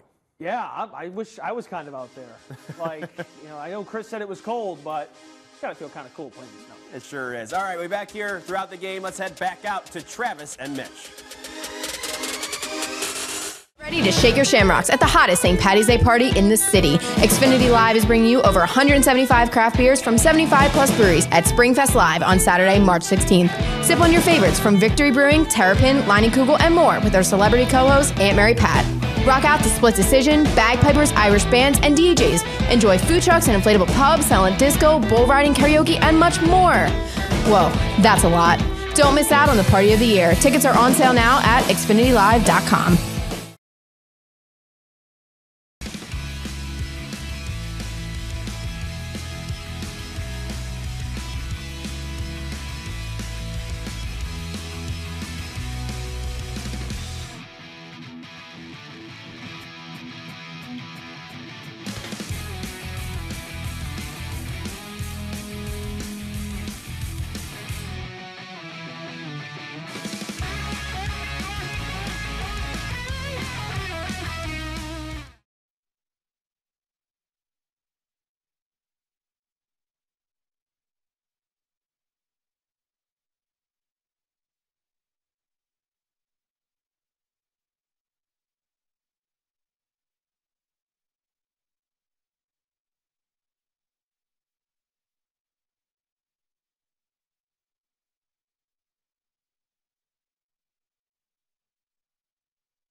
That's like being a professional lacrosse player right there. It's about as good as it gets. You don't have anything else to worry about.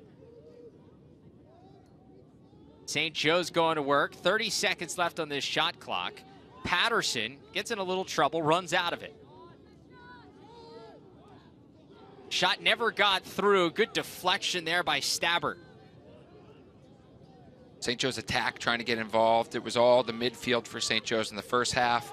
See if their attack, the attack was dishing out assists, but hadn't scored any points. So we'll see if they get involved in the scoring game in this half. Yeah, 6 different midfield scorers in the first half for the Hawks.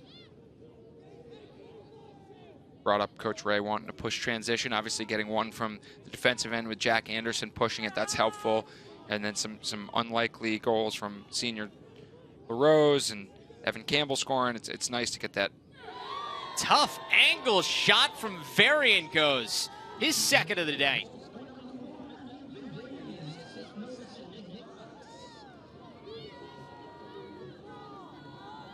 And nothing special to that one. That was very, very reminiscent of the first 2 goals in the game. They get the defense spin a little bit. That slide coming across the crease is just a little bit late, so he's able to step down.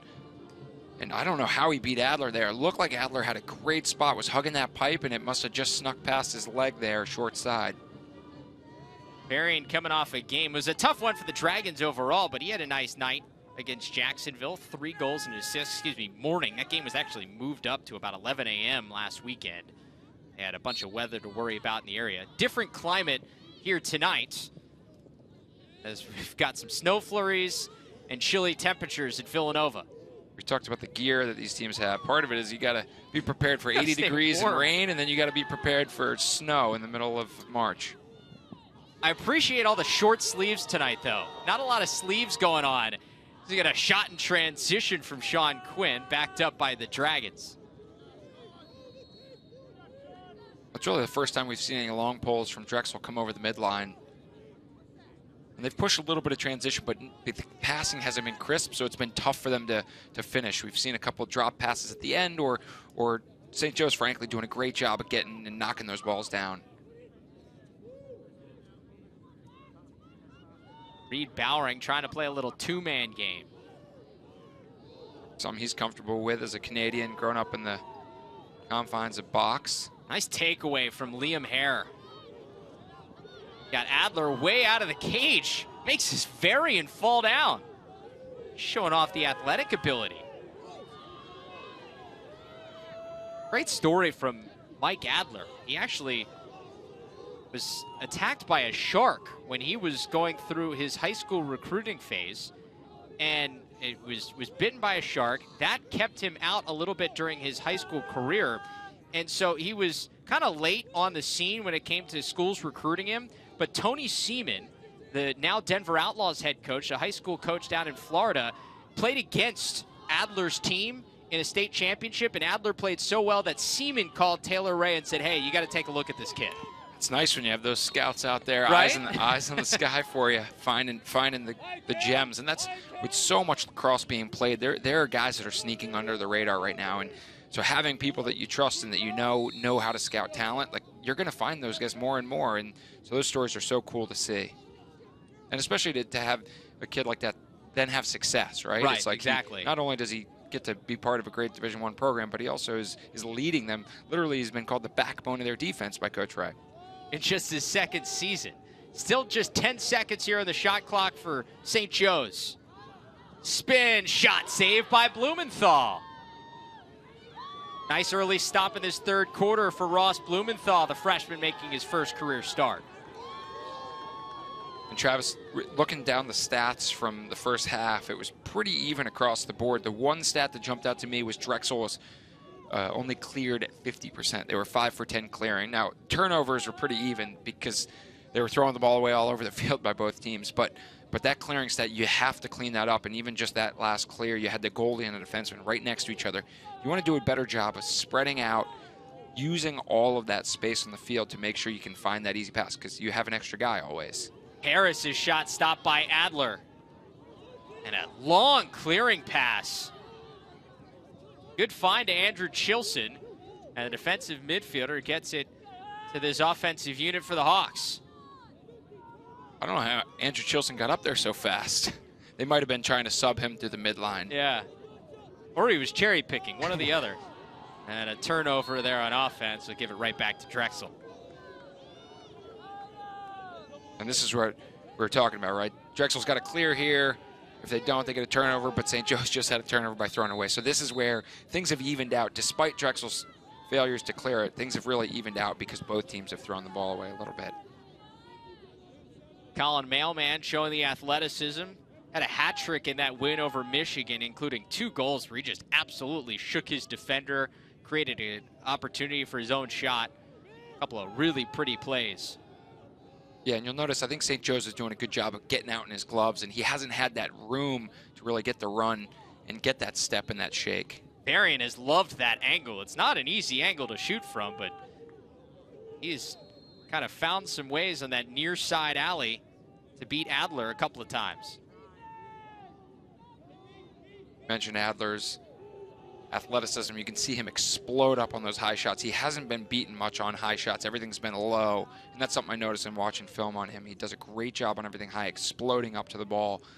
And the low stuff obviously is a little bit trickier. You're so explosive, sometimes you pop past that ball. St. Joe's dropping back into this zone. Adler tried to steal a pass, jumps out of his cage, shot is stopped. Good job being able to get back into the crease. Yeah, and that zone is something we expected to see, probably actually earlier. I haven't picked up on it yet this game until just then, but Coach Ray likes mixing in that zone to keep the offense guessing, throw them off their rhythm. I think I said earlier, there's not a ton of flow to this game, so maybe that's why they felt like there was no rhythm anyway. They didn't have to set them off of it. But now they're starting to feel like maybe this is the time to throw another wrinkle at them and try to get them off. Well, and I thought it was interesting, and they were scouting this Drexel team. It hasn't played teams with a lot of zone this year, so it was trying to kind of feel out what they might do. Yeah, and zone is an interesting wrinkle to throw because you have to do it well, but it's hard to practice against because either you have to practice going against a zone or you have to practice running a zone with your defense. Shot deflected on its way to Blumenthal, and the loose ball scooped up by Klingus. Errant pass. Gives it right back to the Hawks. Adler way out of his cage. In a little bit of trouble. Loses his stick, and we've got an empty net. I don't know if Drexel realizes it or just couldn't get a shot off. You know, I think they were trying to find someone with their hands free enough to get a shot, but they Good just kept running into each St. other's way. Joe's. Yeah, great job by St. Joe's getting back in the hole, and Drexel just couldn't seem to find the guy with enough space and room. So credit to St. Joe's defense and covering up for their goalie. Someone stepped between the pipes in there. Midway through the third, things have settled down a little bit in terms of the scoring fireworks. We're tied at 6. Drexel with the only goal so far in the third period. And here we see St. Joe's has settled into the zone now. Feed in front. Bowering stopped by Adler. And it really seems like Adler's settled in and gotten comfortable in the third quarter. Yeah, I would say that if I just turned this game on at halftime, I would say Adler's keeping them in this game. Now, it's been a back and forth affair in the first half, but Adler has had to make a couple huge saves on the doorstop here, and he's been up to the challenge.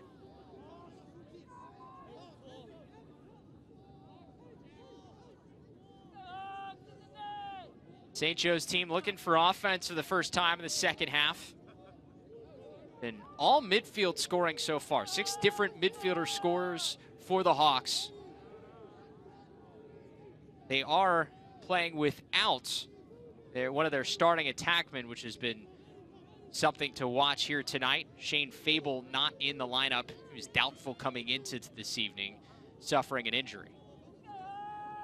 Yeah, and St. Joe's has been plagued by injuries. It's something they're trying to get healthy here and get everyone back. Coach Ray said they only traveled 24 healthy bodies a couple weeks ago, and that's one of those things with college lacrosse. You got to have a guy ready to be the next man up. Senior Thomas LaRose with just 6 seconds of the shot clock. Struzula's got to go. Instead, he sends it behind, and that'll be a shot clock violation and a flag. Now, that's tough because Ryan Dorn's probably taught end of the shot clock, send it to the corner. But because the whistle had already blown, it's a delay of game on the freshman. Yeah, and you'll see the horn blows here, and he goes to roll it in the corner. Now, you know, I don't know. That's a tough call. He's He's rolling it after the horn. The referee's right there. I guess the referee wants him to hand him the ball or just drop it where it is, which I get that, but he's not putting it out of play, you know. So that's a tough one. That's a penalty where you got to be a little bit smarter, but at the same time, I think you maybe give him a warning before you throw that flag. And you see the coaching staff talking to the freshman like, hey, you know, look, it's okay. We'll figure this one out. Another extra man opportunity here for Drexel. They got a couple of extra man goals in the first half, but Adler with a kick save. Big stop for the Hawks. See if they can track it down in the corner. They do. Good hustle from Jack Anderson and a chance to kill the rest of this extra man for Drexel. Great job getting out of the defensive end there, just running through checks, getting that old power cradle and just get those legs churning, get away from trouble. Tried to feather it over the top a little bit too much on it, but you know what? They were able to get that out of the corner and safely back into their sticks. And we're back to even strength. Hawks still 45 seconds to operate offensively.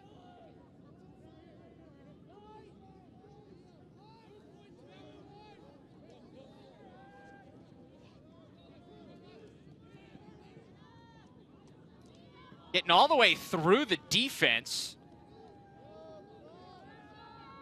Number 5, Choice Mosteller.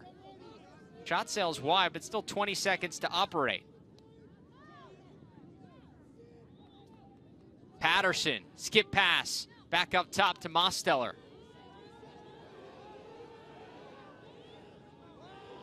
Five seconds of the shot clock. He's got to go. Wrapping around. Stopped by Blumenthal.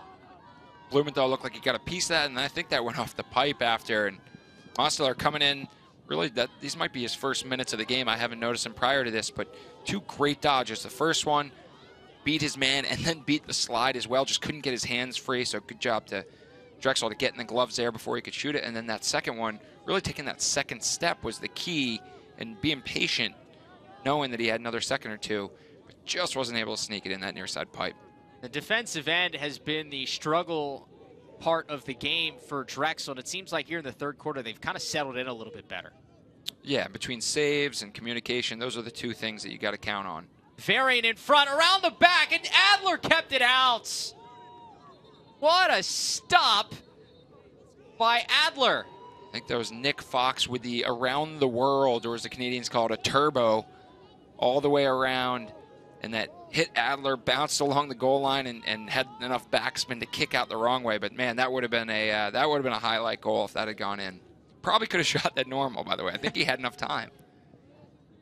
Fox able to get into the middle of that defense, and you can't put it home. So we stay tied 6-6, under 3 minutes to go in the third quarter.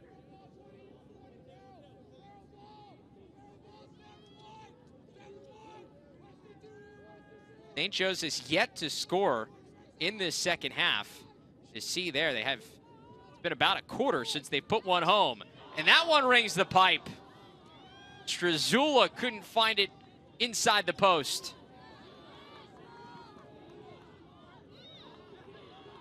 A loose ball, good ride from the Hawks.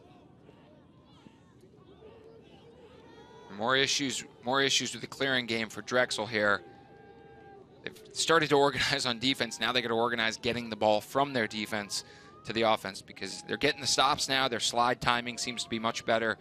I still think the biggest thing, and we didn't mention this at halftime, but I think the biggest thing they need to take away are those skip lanes. And that's something that you can do in practice, but ultimately as you get more tired, it's harder and harder to keep those sticks up in those lanes. Struzula looking for that skip pass that couldn't find Domick. He tracks it down and keeps the offensive set alive. Vernacchio.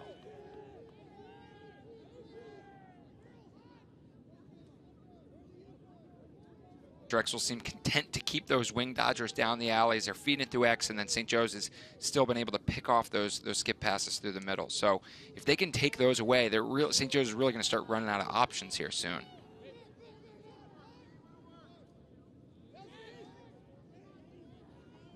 Struzula shot sails wide, and just 9 seconds left on the shot clock for St. Joe's.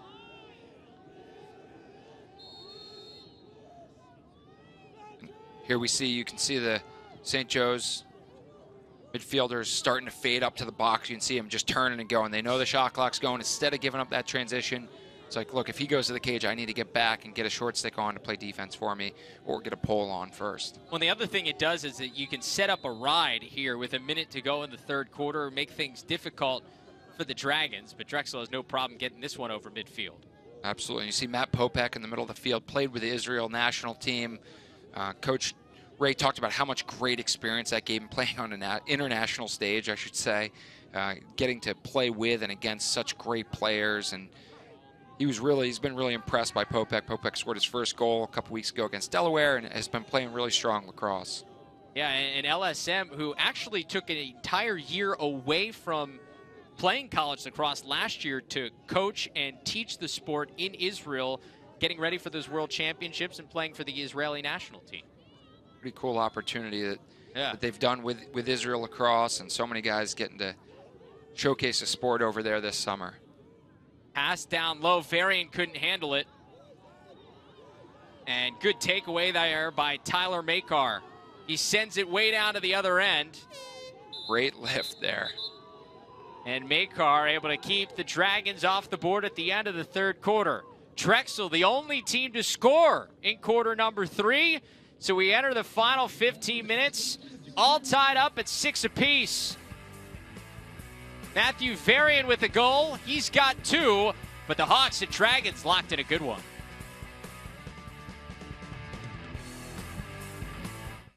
All right, we got a good one brewing there between St. Joseph's and Drexel. Brendan Glasheen here with your Lacrosse Now update. So a good finish between the Hawks and Dragons. We'll get to that, but a busy weekend ahead in Major League Lacrosse. Let's start with the reveal of this new logo for the league. Major League Lacrosse unveiled its new logo Thursday night, the first and most visual byproduct of an extensive rebranding effort the league launched in the fall. The logo features the white silhouette of a player in movement from left to right, as you see right now, with red and blue text, a color scheme that aligns with larger professional sports leagues like Major League Baseball and the National Basketball Association. The silver gradient of the shield and asymmetrical design are distinctive to the MLL. Pretty flashy. The question now is, which young studs are going to be repping it soon? I don't know. Well, we might have our answer tomorrow when the Major League Lacrosse draft takes place at the NASCAR Hall of Fame in Charlotte, North Carolina. Coverage starts at 7:30 p.m. Eastern. Again, tomorrow, Saturday, March 9th, right here on LSN. All right, we're going to make the turn for home. Fourth quarter, St. Joseph's and Drexel tied at 6, coming your way next on LAC Sports Network.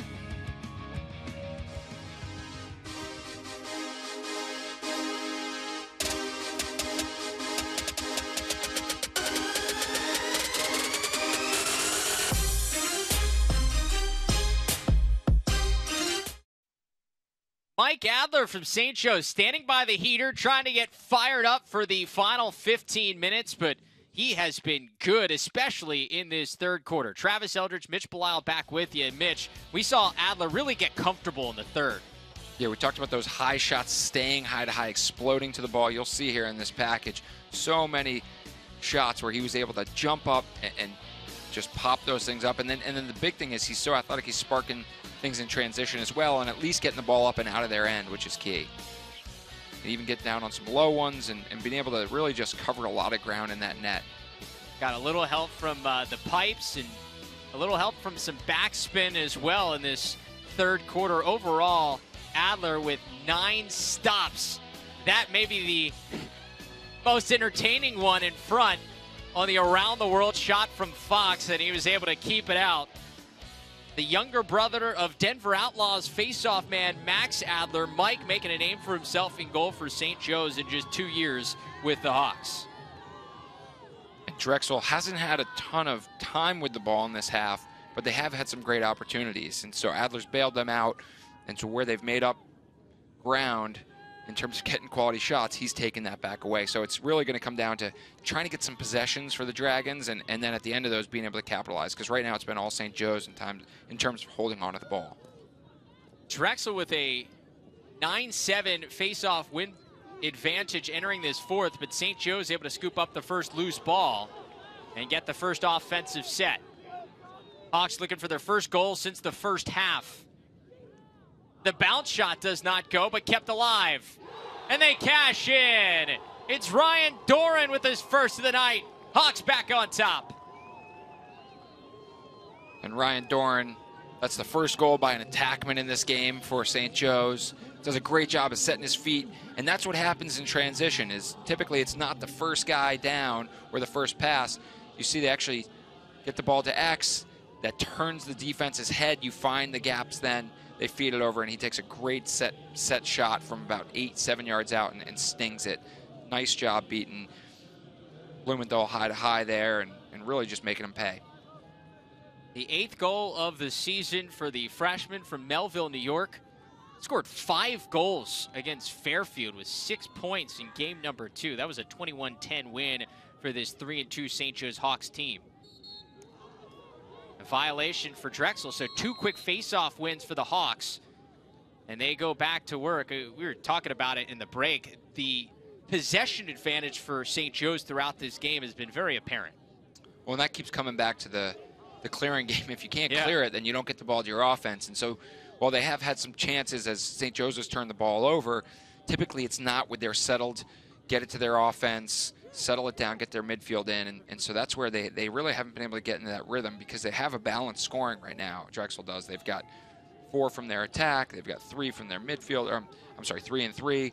So need to do a good job of making sure that they are able to really get their offense on, get settled, get into a rhythm, and try to find those good looks as opposed to kind of what they're given by St. Joe's. And you know what? Maybe that throwing the zone in there did throw them off their rhythm. We talked about that being a tactic, and that may be very well part of that. Bernacchio scored early in this game. That shot sails wide. Just another one of these freshmen and sophomores that make up this Hawks team. If you haven't been with us, 85% of this St. Joe's roster, freshmen or sophomores. They have just 2 seniors, not many upperclassmen to work with, so it's been an interesting season for Coach Taylor Ray. Talking about their leadership, saying you just got to kind of do it by committee. Well, and that definitely bodes well for the future, right? If they can stay in these games, they can win some games and then have that ability to garner that experience as young guys. You think about this group that's 85% underclassmen now, 2 years, that's going to be just the entire team is upperclassmen, which 3 years, that's trouble. But right. 2 years, you don't it's think great. about that yet. Right. Taylor Ray knows he's going to have some recruiting to do by the time he gets to that point. Yeah, you got to backfill with some transfers and some middle ground there to pick up some studs in that class. So here we see Drexel actually get their possession. Now they've got their first midfield on. They're moving the ball around, and I'm sure they're going to look for a high-quality option here. Colin Mailman had somebody deflect his stick, but King able to track it down. Varian, quarterback at this offense, great spot for him to operate. Loose ball scooped up by Mulcahy. Adler's got to quickly get back in cage. I don't think Adler saw him back there. It was a 2-on-2 ground ball battle that Adler thought was a 2-on-1. Gets caught in a break as Fox gets it with 22 seconds on the shot clock. On the run. That does not reset. Adler did not get a piece of it, so there's just 18 seconds left on the shot clock for Drexel.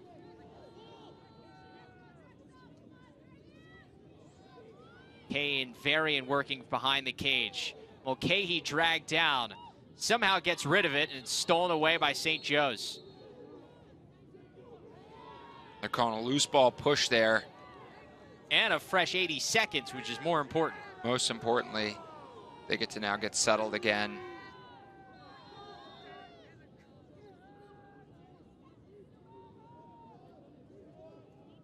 St. Joe's was man-to-man that matchup, and it looks like they've shifted in the zone here. So they were covering man-to-man, and they've changed it mid-possession. Takes away some of the elusiveness of a guy like Colin Mailman out of the midfield. Exactly. If you do a great job of getting your stick out and passes just like they did, you're able to create some transition going the other way. Here comes Manti. Strazula! Shot wide. And a good backup hustle play by Sean Quinn.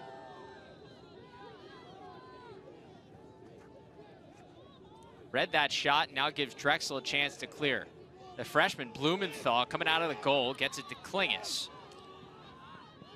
Good ride by St. Joe's, but Drexel able to clear. And you could see their defense was spread out. They had options upfield. That's the key, is making sure you really spread that offense, or sorry, the riding team out, and then come back to the ball. And they did a good job there, and that's why they were able to, despite the pressure from St. Joe's, get that clear. One of the guys been really quiet for Drexel is Reed Bowering, number 21. You see him operating around the crease, but St. Joe's has done a really good job keeping him not involved. The guy leading this Drexel team in goals entering the game with 14. That it's Fox. Rolls into some trouble on the ground, loses it. Mulcahy, shot sails wide, but we've got a flag down. We also have a Drexel player down.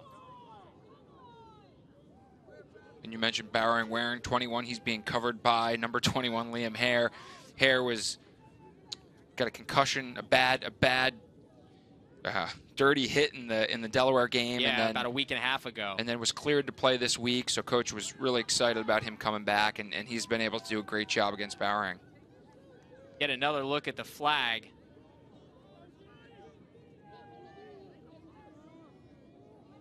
Fox nearly found his way through it. That looked like it's going to be on, I thought Ryan Genord, but he's an attackman, so that can't be right. It's on Thomas LaRose, the senior, an illegal body check. I think you saw him come in there at the end of the play as Fox was falling down. So Drexel goes on the man up. We have another flag down. Wonder if someone stepped off sides on the far side of the field, because I didn't see anything on this end of the field. You could hear everyone yelling on the sideline. So really good chance here for Drexel, and they cash in. Marshall King's got two.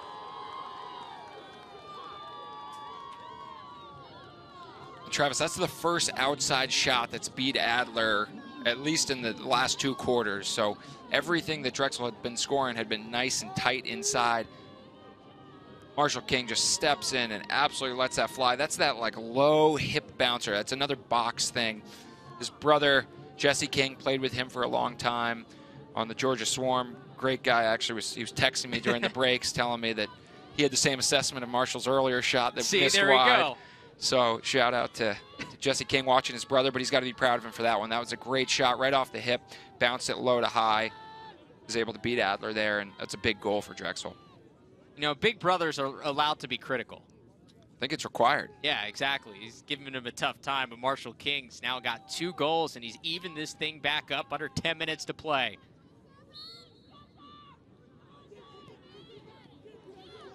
Porter with a huge ground ball here. Giving Drexel another possession. So we talked about that third quarter being all St. Joe's. This fourth quarter is really starting to look all Drexel.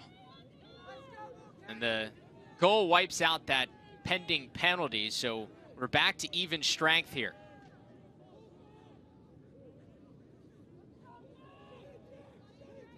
For Drexel, this is an important game for the Dragons. Entering the game 1-3. And they've had a couple of really tight losses when you look at the loss to High Point in overtime and the loss to UAlbany a couple of weeks ago by 1. But coming off the loss to Jacksonville, you're 1-3, and you face a ranked Villanova team at home on Sunday. A big chance against St. Joe's here. It's Reed Bowering! Not quiet any longer. Bowering's got one. Maybe he heard you, but taking his man to the rack, you can see St. Joe's defense. Hare is saying, what happened there? Why weren't we sliding? Why weren't we on the same page there? He's talking to his teammates. And good job of using his body, coming underneath and then burying that short side again. That is the Canadian box influence right there, being able to protect his stick. There's a short stick on him. He's saying, why didn't we fire that? 34, Jack Anderson, he starts to show there. And I think Liam Hare saying, why wouldn't you go to that? He's attackman, one of their top attackmen against a short stick. Just go, double that, make him get out of his stick, and then we can recover from there. entered this game with 14 goals and shooting nearly 54% on the season. That one will help as he's now got 15 on the year. And now the entire Drexel Dragons attack has a goal. So we knew they were going to be effective. We knew they were going to be a big part of this game. They now represent 5 of those 8 goals. Yeah, they also have 3 assists to go up with those 5 goals. So those guys really getting it done for Drexel, the guys that you knew when we walked into this game had to get it done if Drexel wanted to get a win. A big piece of that is getting the ball down to them and being able to get the ball in the offensive end and get possessions. And so now we're seeing this quarter they've been able to do that, and they've been able to score at the end of those possessions. This game continues to go back and forth. Started with St. Joe's on that early 2-0 lead. Drexel responded with 2, and really since then it's been these two teams trading goals. And that's a turnover for the Hawks. Not the offensive possession Coach Taylor Ray would have liked. Dragons will have a chance to go up 2 here midway through the 4th quarter.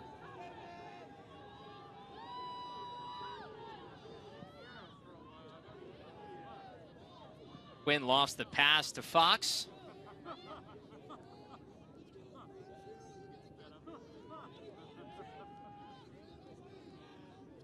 And Drexel going to take their time to get the offense set.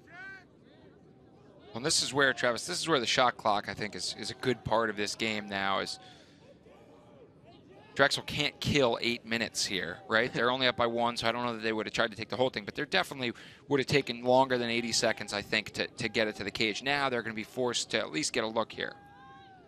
Mulcahy behind DeVarian, back out top to King. Now Fox stepped down, but right into Adler's stomach. Big save by Adler there, putting his body on the line. Kind of that chicken wing. Now double-digit saves for Mike Adler. Reminder for you, Wednesday nights on Lax Sports Network, it's CAA Press Pass. We'll bring you all the latest news and notes from around the conference. Prepare you for the biggest games of the week. CAA Press Pass on Lax Sports Network every Wednesday at 8 p.m. Eastern Time. St. Joe's has not had a meaningful possession in about 6 or 7 minutes here.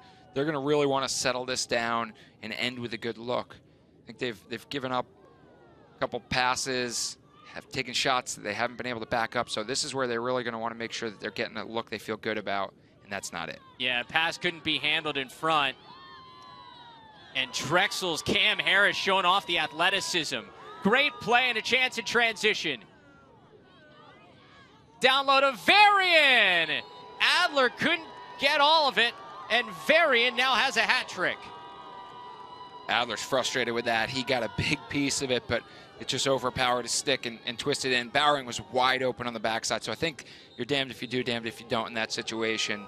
But great job moving the ball up and out by Drexel. A timeout. Drexel's taking a 2-goal lead here in the 4th quarter. We'll be back with the Philly 4 Lacrosse Classic from Villanova on LSN.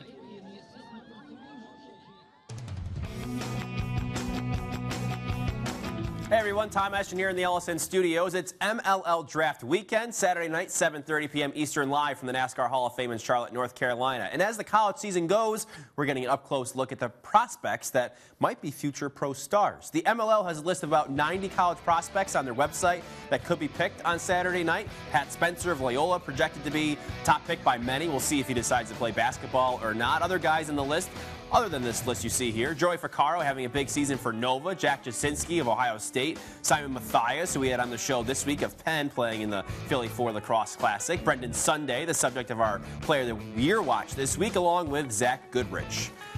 Ohio is on the clock right now. Florida at number 2, Boston in both 3 and 4, that 4th from Atlanta. The defending champs in Denver, 2 first-round picks. See the MLL Draft right here on Lax Sports Network, Saturday night at 7:30 p.m. Eastern Time. I'll be here for the pre-draft show at 7 p.m., getting you ready with interviews, breakdowns, and analysis on what the 2019 MLL Draft class will look like. Saturday night right here on LSN and the free LSN app.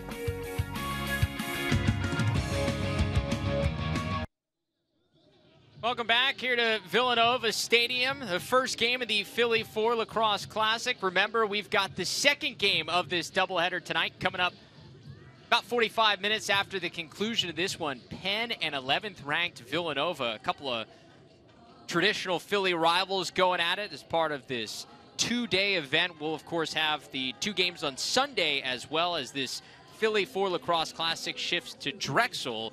And the Dragons will host Villanova, and St. Joe's and Penn will also go at it in West Philadelphia. Starting in the suburbs and then moving downtown to wrap things up. Exactly.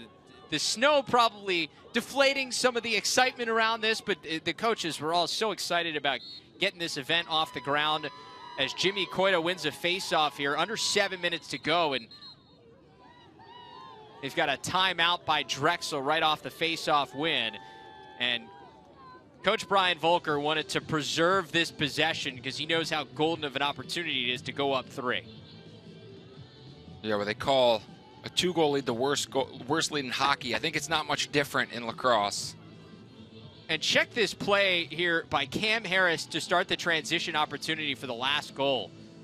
He gets it ahead to Nolan Fox, and then the 2-on-1 advantage at the end, and Adler just couldn't get enough of Varian's shot. You can see it hits Adler's stick, and he realizes he got it and is hoping that it's not going in, and it trickles in, and he's so frustrated.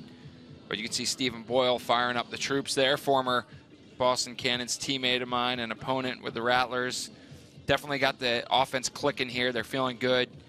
That's the first real transition I think they've capitalized on. They've gotten some looks in transition, but in terms of being able to push a ball and then score in like a clean, fast break, that was the first one.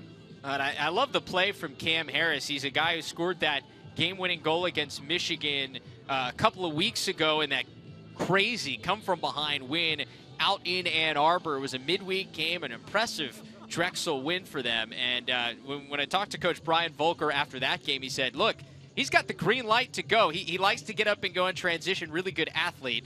And the guy who's played every game over the last 2 years, the senior from New Canaan, Connecticut, making something happen.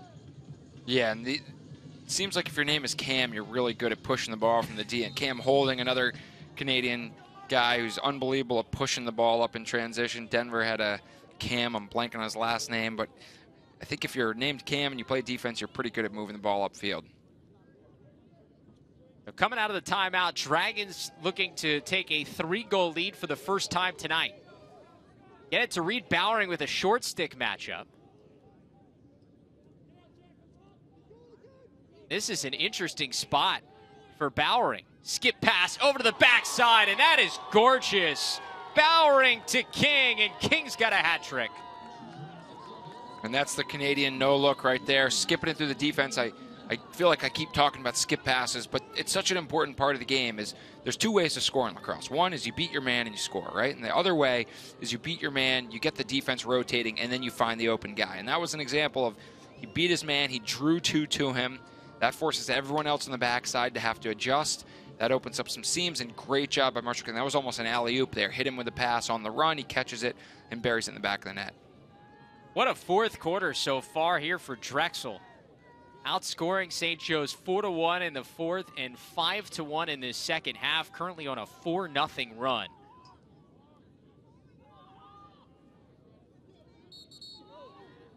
Cam Flint. That's who I was thinking there of. You Cam go. Flint, okay. The Denver midfielder. Played in the NLL and MLL. Another athletic midfielder who can move the ball both directions. That is a face-off violation on Coita, and I believe that is number 3. It'll be a penalty on Drexel. 30-second man-up coming for St. Joe's. Got 1 man-up goal so far tonight. And this is a big one. If they are able to capitalize here, you've just brought that in. Within 2, get the face-off game going, and you're right back in this game, especially with that shot clock. They're going to get more possessions. They just need to make sure that they're making the most of them. Tough angle shot there for Strazula. It was deflected, but Doran able to back it up. And early in this game, St. Joe's was getting a lot of shots with their feet set. Drexel's been doing a better job of getting out to stick heads, taking away those long. In front, Blumenthal with a big stop. That's the biggest save of the game for him right there. And he is fired up. Get the ball going. That's something that you can really start to build on. Is a save, back up by your defense. We talked about that earlier in the game. Now it's coming back in the end of the game and really making the difference and getting those extra possessions as it comes down the line here. A little bit of trouble there. It's lofted back to Blumenthal. Just 6 seconds left to get it over midfield. They finally do. It's ahead to King. And St. Joe's is dropping back to, they might have been pushing up into a 10-man there because there was a wide open player and it looked like everyone was dropping back to get into their position. So good job by Marshall King finding that empty gap and getting over there, and Drexel defense finding that long pass to get the outlet. Back to even strength here is Drexel up by 3. Its largest lead tonight. A chance to really see if they can get one good shot here with 30 seconds left on the shot clock while also taking some time off the clock.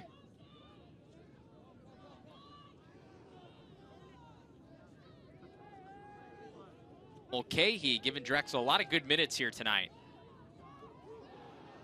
Beats his man, flick in front, and he couldn't find Bowering. It's stolen away. You know, you could hear from the sideline a little shake by Drexel. Everyone's going nuts, but ultimately that's great defense by St. Joe's. It's okay to get beat as long as you get beat to the right spots and you have the support, and they had that. Did a nice job, but lose possession, get it back. It's a lot of in between the lines we're seeing. It's kind of the story of this game, yeah. Yeah, Drexel, this is the first time where I feel like one team has built momentum, and Drexel has it right now. Yeah, otherwise, really, other than the very beginning when St. Joe's took the edge, it's been back and forth. St. Joe's still plenty of time to get over midfield, and they do. You've seen Anderson with one, but this shot never got through, and it's back the other way. Yeah, and you can see he wants to do something. He's trying to get the troops fired up, but that's probably not the time. You got to get that to your offense. You got to get that goal to get to 8. Then you can start maybe pushing transition as it gets down the line. And another chance to take some time off the clock for Drexel, up by 3.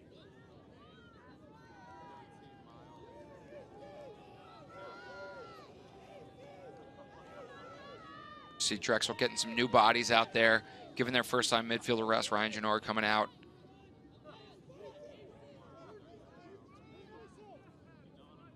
Probably run it down to the end, try to end with a good look, or worst case, you can always roll it in the corner and drop back and play defense. When you look at these clock situations, what's the time that you want to go? I think you want to have at least 15 seconds there. You know, in indoor with that 30-second clock, you really go that 12, 10 seconds. But here, you need a good 15 seconds because you're so much further spread out. And you also want to make sure you get a chance for a rebound if the first shot or first look doesn't go. Now just 10. It's Mailman from the top. Shot sails wide, and 5 seconds left for Varian behind the cage. Let's see if he just rolls it to the corner or if he forces something. Looks like he's going to go. Varian gets to that spot. Shot sails through. That'll be a shot clock violation. Never got on frame.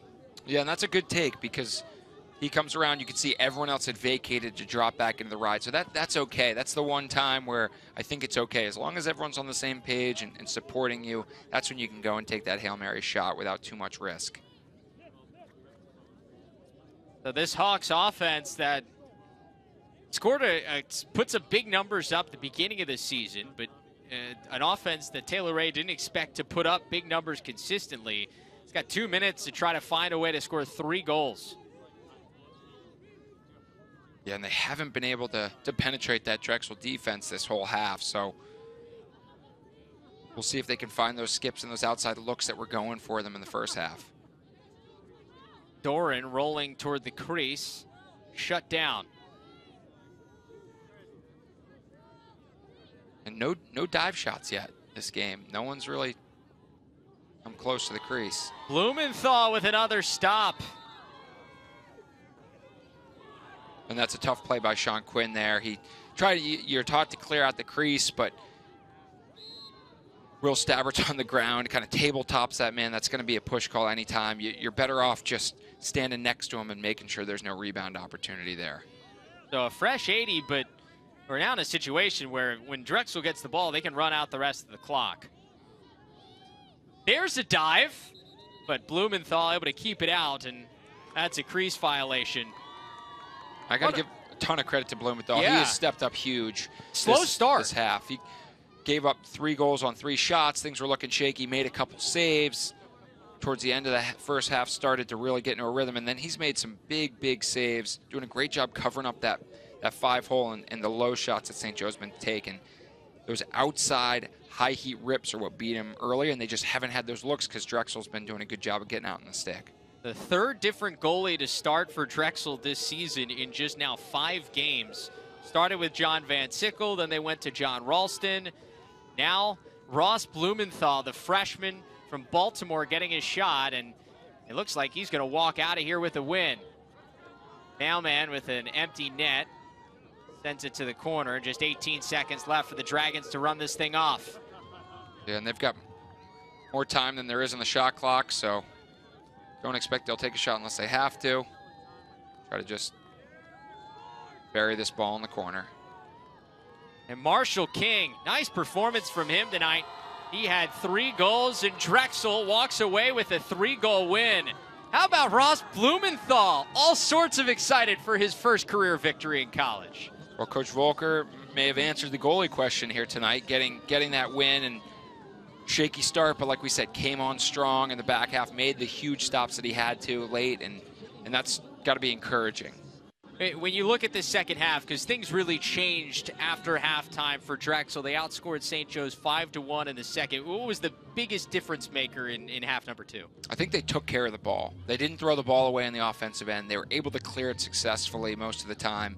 And then they got the saves on the back end. So when you start putting those things together, it sequences itself to have success. And then the last thing is their defense. I thought their defense just did a much better job of extending out to the shooter's hands and not giving up those skip passes for the easy step-down shots. So your final score here from Villanova Stadium, Drexel 10, St. Joe's 7. Thank you for watching college lacrosse here on LSN. For Mitch Belisle, our producer Dylan Hand, and our entire crew, I'm Travis Eldridge. We'll be back in a few minutes for the second game of our doubleheader here at Villanova between the Wildcats, the 11th ranked team in the country, and the Penn Quakers. But right now, we'll send you back into the LSN Broadcast Center.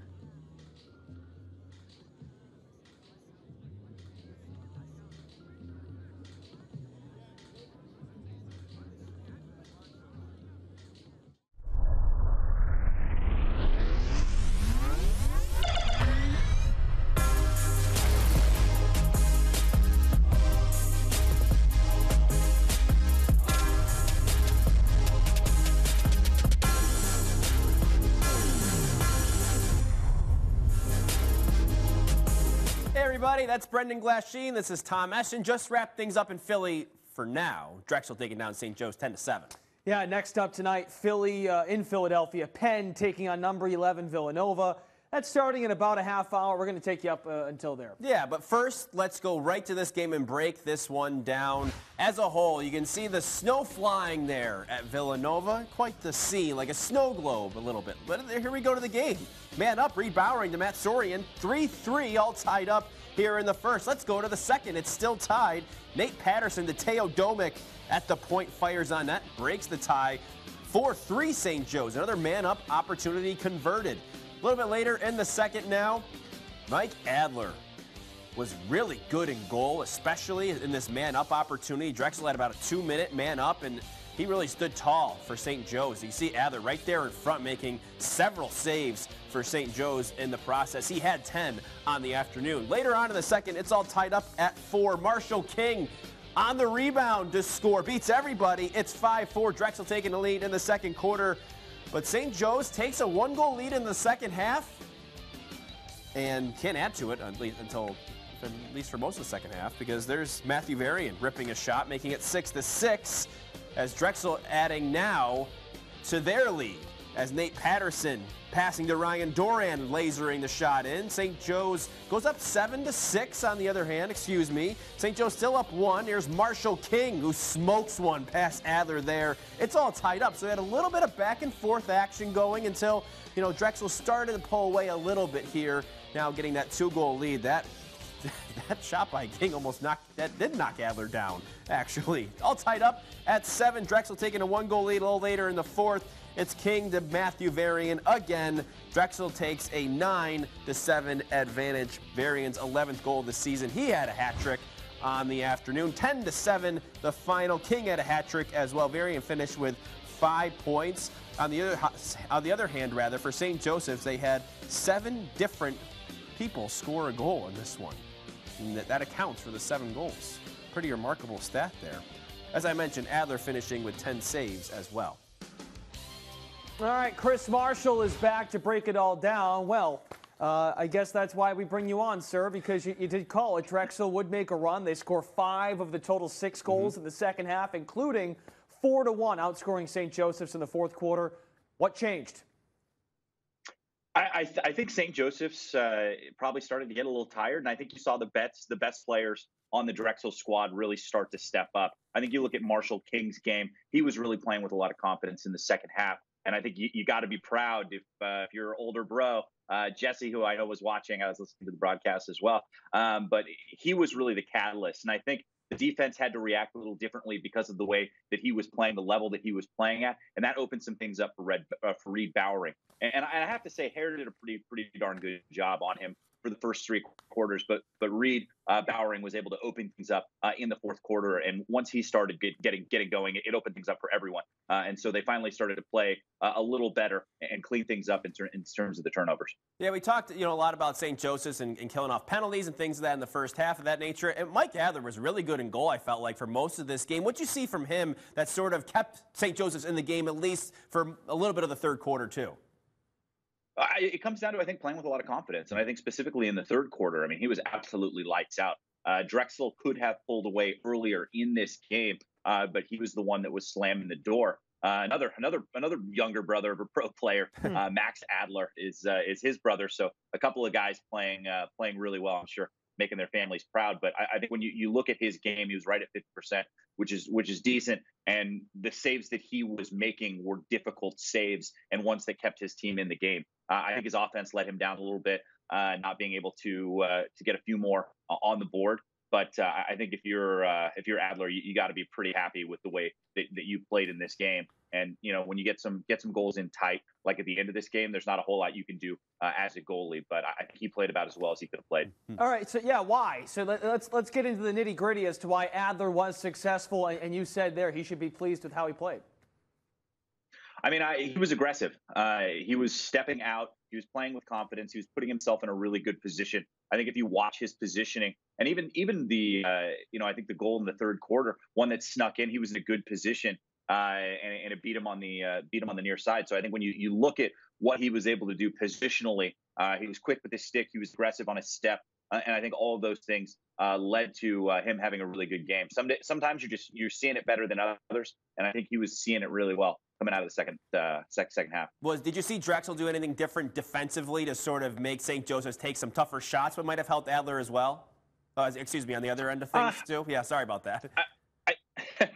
I think when you're looking at what Drexel was doing on the offensive side to get to Adler, yeah. I think they were just creating a little bit more movement on the offensive side. I saw St. Joe's drop into a zone, and you look at King and Bowering were the guys that were really the catalysts. And I think when you've got players that are of that class where they can go out and really kind of take over the game, it's tough to adjust defensively. And I think once the gates started to open a little bit, they got a couple of quick ones in the 4th.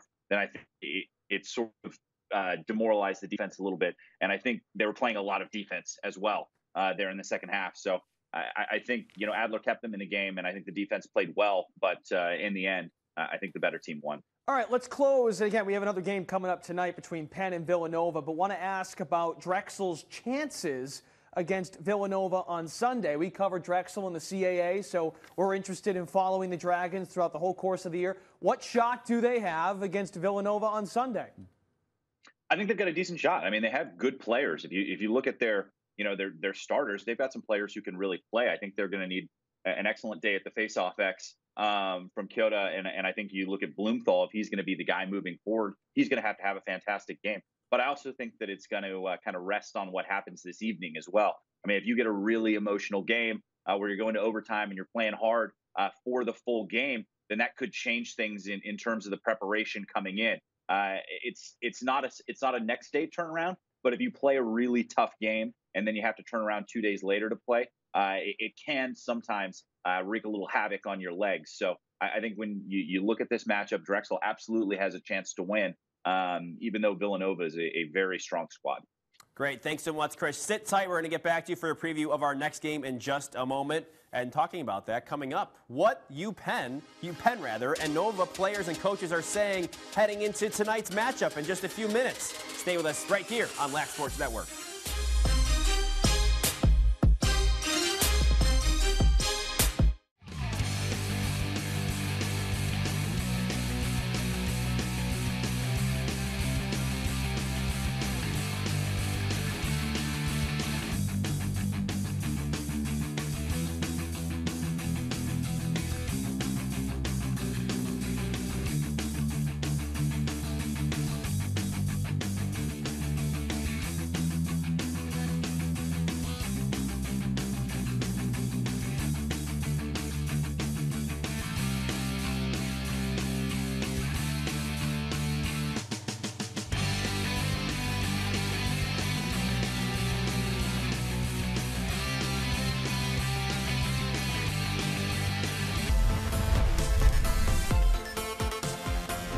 Designing extra man offense plays, it's best to incorporate some element of surprise to try to confuse a defense.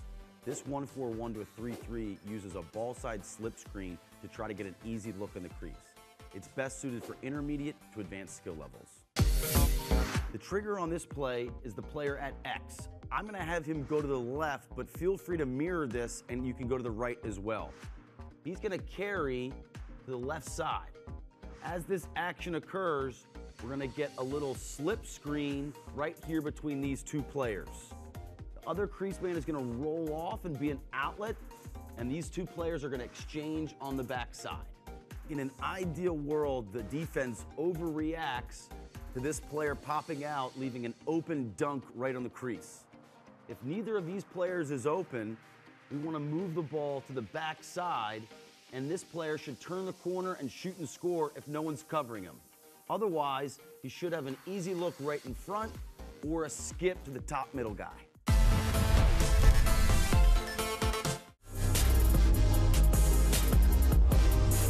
All right, welcome back. Not just the Philly Four going on this weekend, the Crown Lacrosse weekend in Charlotte, featuring 3 of the top 4 teams in the country. That's something. Yeah, they got lucky a little bit, I want to say. I mean, programs were good going in, but 3 of the top 4, that's pretty lucky. 2 games tonight, 2 games on Sunday, including number 1 and number 2. But how about seeing number 1 tonight in action? Yeah, number 1 Towson in action against the Jacksonville Dolphins in Charlotte. Hey, parity's a big deal, right? They lucked out, but parity's important in the sport. All right, Jake McLean's going to get things started for Towson. Throws it in thanks to the rebound. Rather, that's Luke Frommert who scooped and scored. Jake McLean's miss. 1-0 Tigers. Towson with the extra man opportunity. Grant Maloof has been a stud in the opening month of the season. On the run, takes the hit, tumbles and scores. 2-0 at this point. Towson's up 3-1. Pressure D by the Tigers. That's what Sean Nadalin wants this group to be known for. Here comes the pull, Kobe Smith. Dishes Sunday to McLean. Finish. 4-1 Tigers. First hat trick for Jake McLean in the first half. Brody McLean is going to stop on the brakes here and gives it to McLean once again. Finishes over the defender. He even fell down. 7-3 Tigers. 7-4 at this point. Jacksonville trying to make some noise. Not the case. Rather, they do make some noise. Jeremy Winston to make it 8-5, and we're now well into the fourth quarter. It's 14-11. Towson still up by 3. So Jacksonville has added 6 goals. The Tigers have also added 6 goals, and then we've got number 2 Cornell of the Ivy League and Penn State of the Big Ten set to do battle in the 8 o'clock hour. Jacksonville put up a fight. They're putting up a fight against Towson, keeping it interesting down there. John Galloway's squad is staying in it. Yeah, number 1 team in the country. Their record might not reflect it, but they've been in a lot of games this year. Growth. Good sign. I like that. That's a good way to put it. Growth. Back to Philly we go. Penn taking on 11th ranked Villanova in the nightcap. Penn at 0-3 this season. Sorry, I thought that was a mistake, but 2 of those losses, 1-goal losses to then number 3 Maryland and then number 5 Penn State, also losing number 5 Duke. So you could say they're battle tested with all those good matchups and feel good about their prospects for the rest of the season. We got a bunch of Philly guys on this team, so I know they're excited. I've asked them to kind of rile up the guys in a certain way to kind of embrace the city and the culture that it brings, and hopefully we can have 2 good gritty wins this weekend, and kind of goes into the next week with 2 wins and looking forward to joining into Ivy play. Meanwhile, the Villanova Wildcats 3-1 with just the 1 loss. That was to Penn State to open up the season. Connor Kirst has been their hero twice this year, game-winning overtime goals, first at number 1 Yale, then against Hofstra. Here is what he had to say about this juicy matchup with Penn. This is a huge weekend for us. Penn's a great team, and so is Drexel, so we really need to focus, and it's nice not having school, no tests or no classes they have to go to, and you can really just focus on lacrosse, and that's what our team's doing, and we're trying to put our best foot forward against Penn and then have that carry over to Drexel. Yeah. All right, so we heard from some of the players and just some of the players so far. And now there's Chris, who's obviously back with us here. Chris, what do you think is going to happen in this game? It looks like they're both ready. It looks like they're excited and across a rivalry. Yeah, I mean, I think this is going to be a tough matchup. You look at this Penn squad, and they've been sort of confusing over the last couple of years because they've got great players, and they've had some big wins. And then if you believe in the transitive property of lacrosse, then on paper, they're a better team than Villanova based on the matchup with Penn State and the results that both teams had. So I think you look at the talent on this Penn roster, and they're a team that should be better than their record. They are better than their record, but a team that I think should have made more noise over the last couple of seasons than they have. I think when you look at their lineup, you're going to want to see more out of Simon Matthias and Tyler Dunn as well. He's another guy who is a really talented player, but over the course of the season, you'd really like to see him with more than 5 points. Adam Goldner's been great for them, 10 goals and an assist. He's an excellent finisher. So I mean, he scored 10 goals on 25 shots, just about 40% on the year. So I like what he's been doing. Reed Junkin has got to play better for them in the cage. He's a guy that's been their starter for years now. He's got a ton of experience, as much experience as any other goalie in the country. He's had flashes of brilliance over the course of his career, but at 43.8% on the season, he's got to be better than that. And I know that he can be. So I think you look at those guys that you really need to lean on, as well as Kyle Gallagher at the faceoff X. He's above 50% on the season. He's going to need to have a big game. Yeah, Gallagher has been a big improvement for them in the X this year. They're talking about that this week too. Chris, one more thing before we let you go. 30 seconds maybe here. So give viewers a sense, wherever they may be watching this game tonight. Tell us one thing about Villanova fans should watch, and then something that people should learn about and watch from the Penn Quakers. I think if you're looking at this Villanova squad, I mean, they've got some really good players, and one of the guys that I really like to watch is Joey Ficarro. He's been a fantastic player for them. Of course, his brother played for them as well. And I think the face-off matchup here is going to be a really good one. I think you look at Dan Fisher on one side of a two-headed monster, along with Zach Ornstein, who's got a ton of experience with the collegiate team and the national team. So I think those are going to be important things to watch here for Villanova. And I think on the other side for Penn, I mean, you really just gotta lean on these guys that are veteran players now for this Penn squad. And I think it's going to be exciting to watch this game. I mean, no matter where they are in the rankings, I mean, these two teams play each other really tough. Penn's a high effort team, and so is Villanova. So I'm looking forward to a real shootout between these teams. All right, Chris, who you got? I think I like Villanova, but I'm gonna take Penn by 1 in this one. Oh, all right, upset. I love it. Oh, the weather's snowy, upset special. He's good at halftime predictions too. Thank you so much, Chris. We appreciate the time. Good stuff. Well, we got about a half an hour now until that game starts, so it should be pretty interesting. So in the meantime, we're actually going to give you an encore presentation of our USILA weekly show, which we had earlier in the week, hosted by Travis Eldridge and myself. So that's coming up after the break, and then after that, of course, we'll take you out to Penn and Villanova.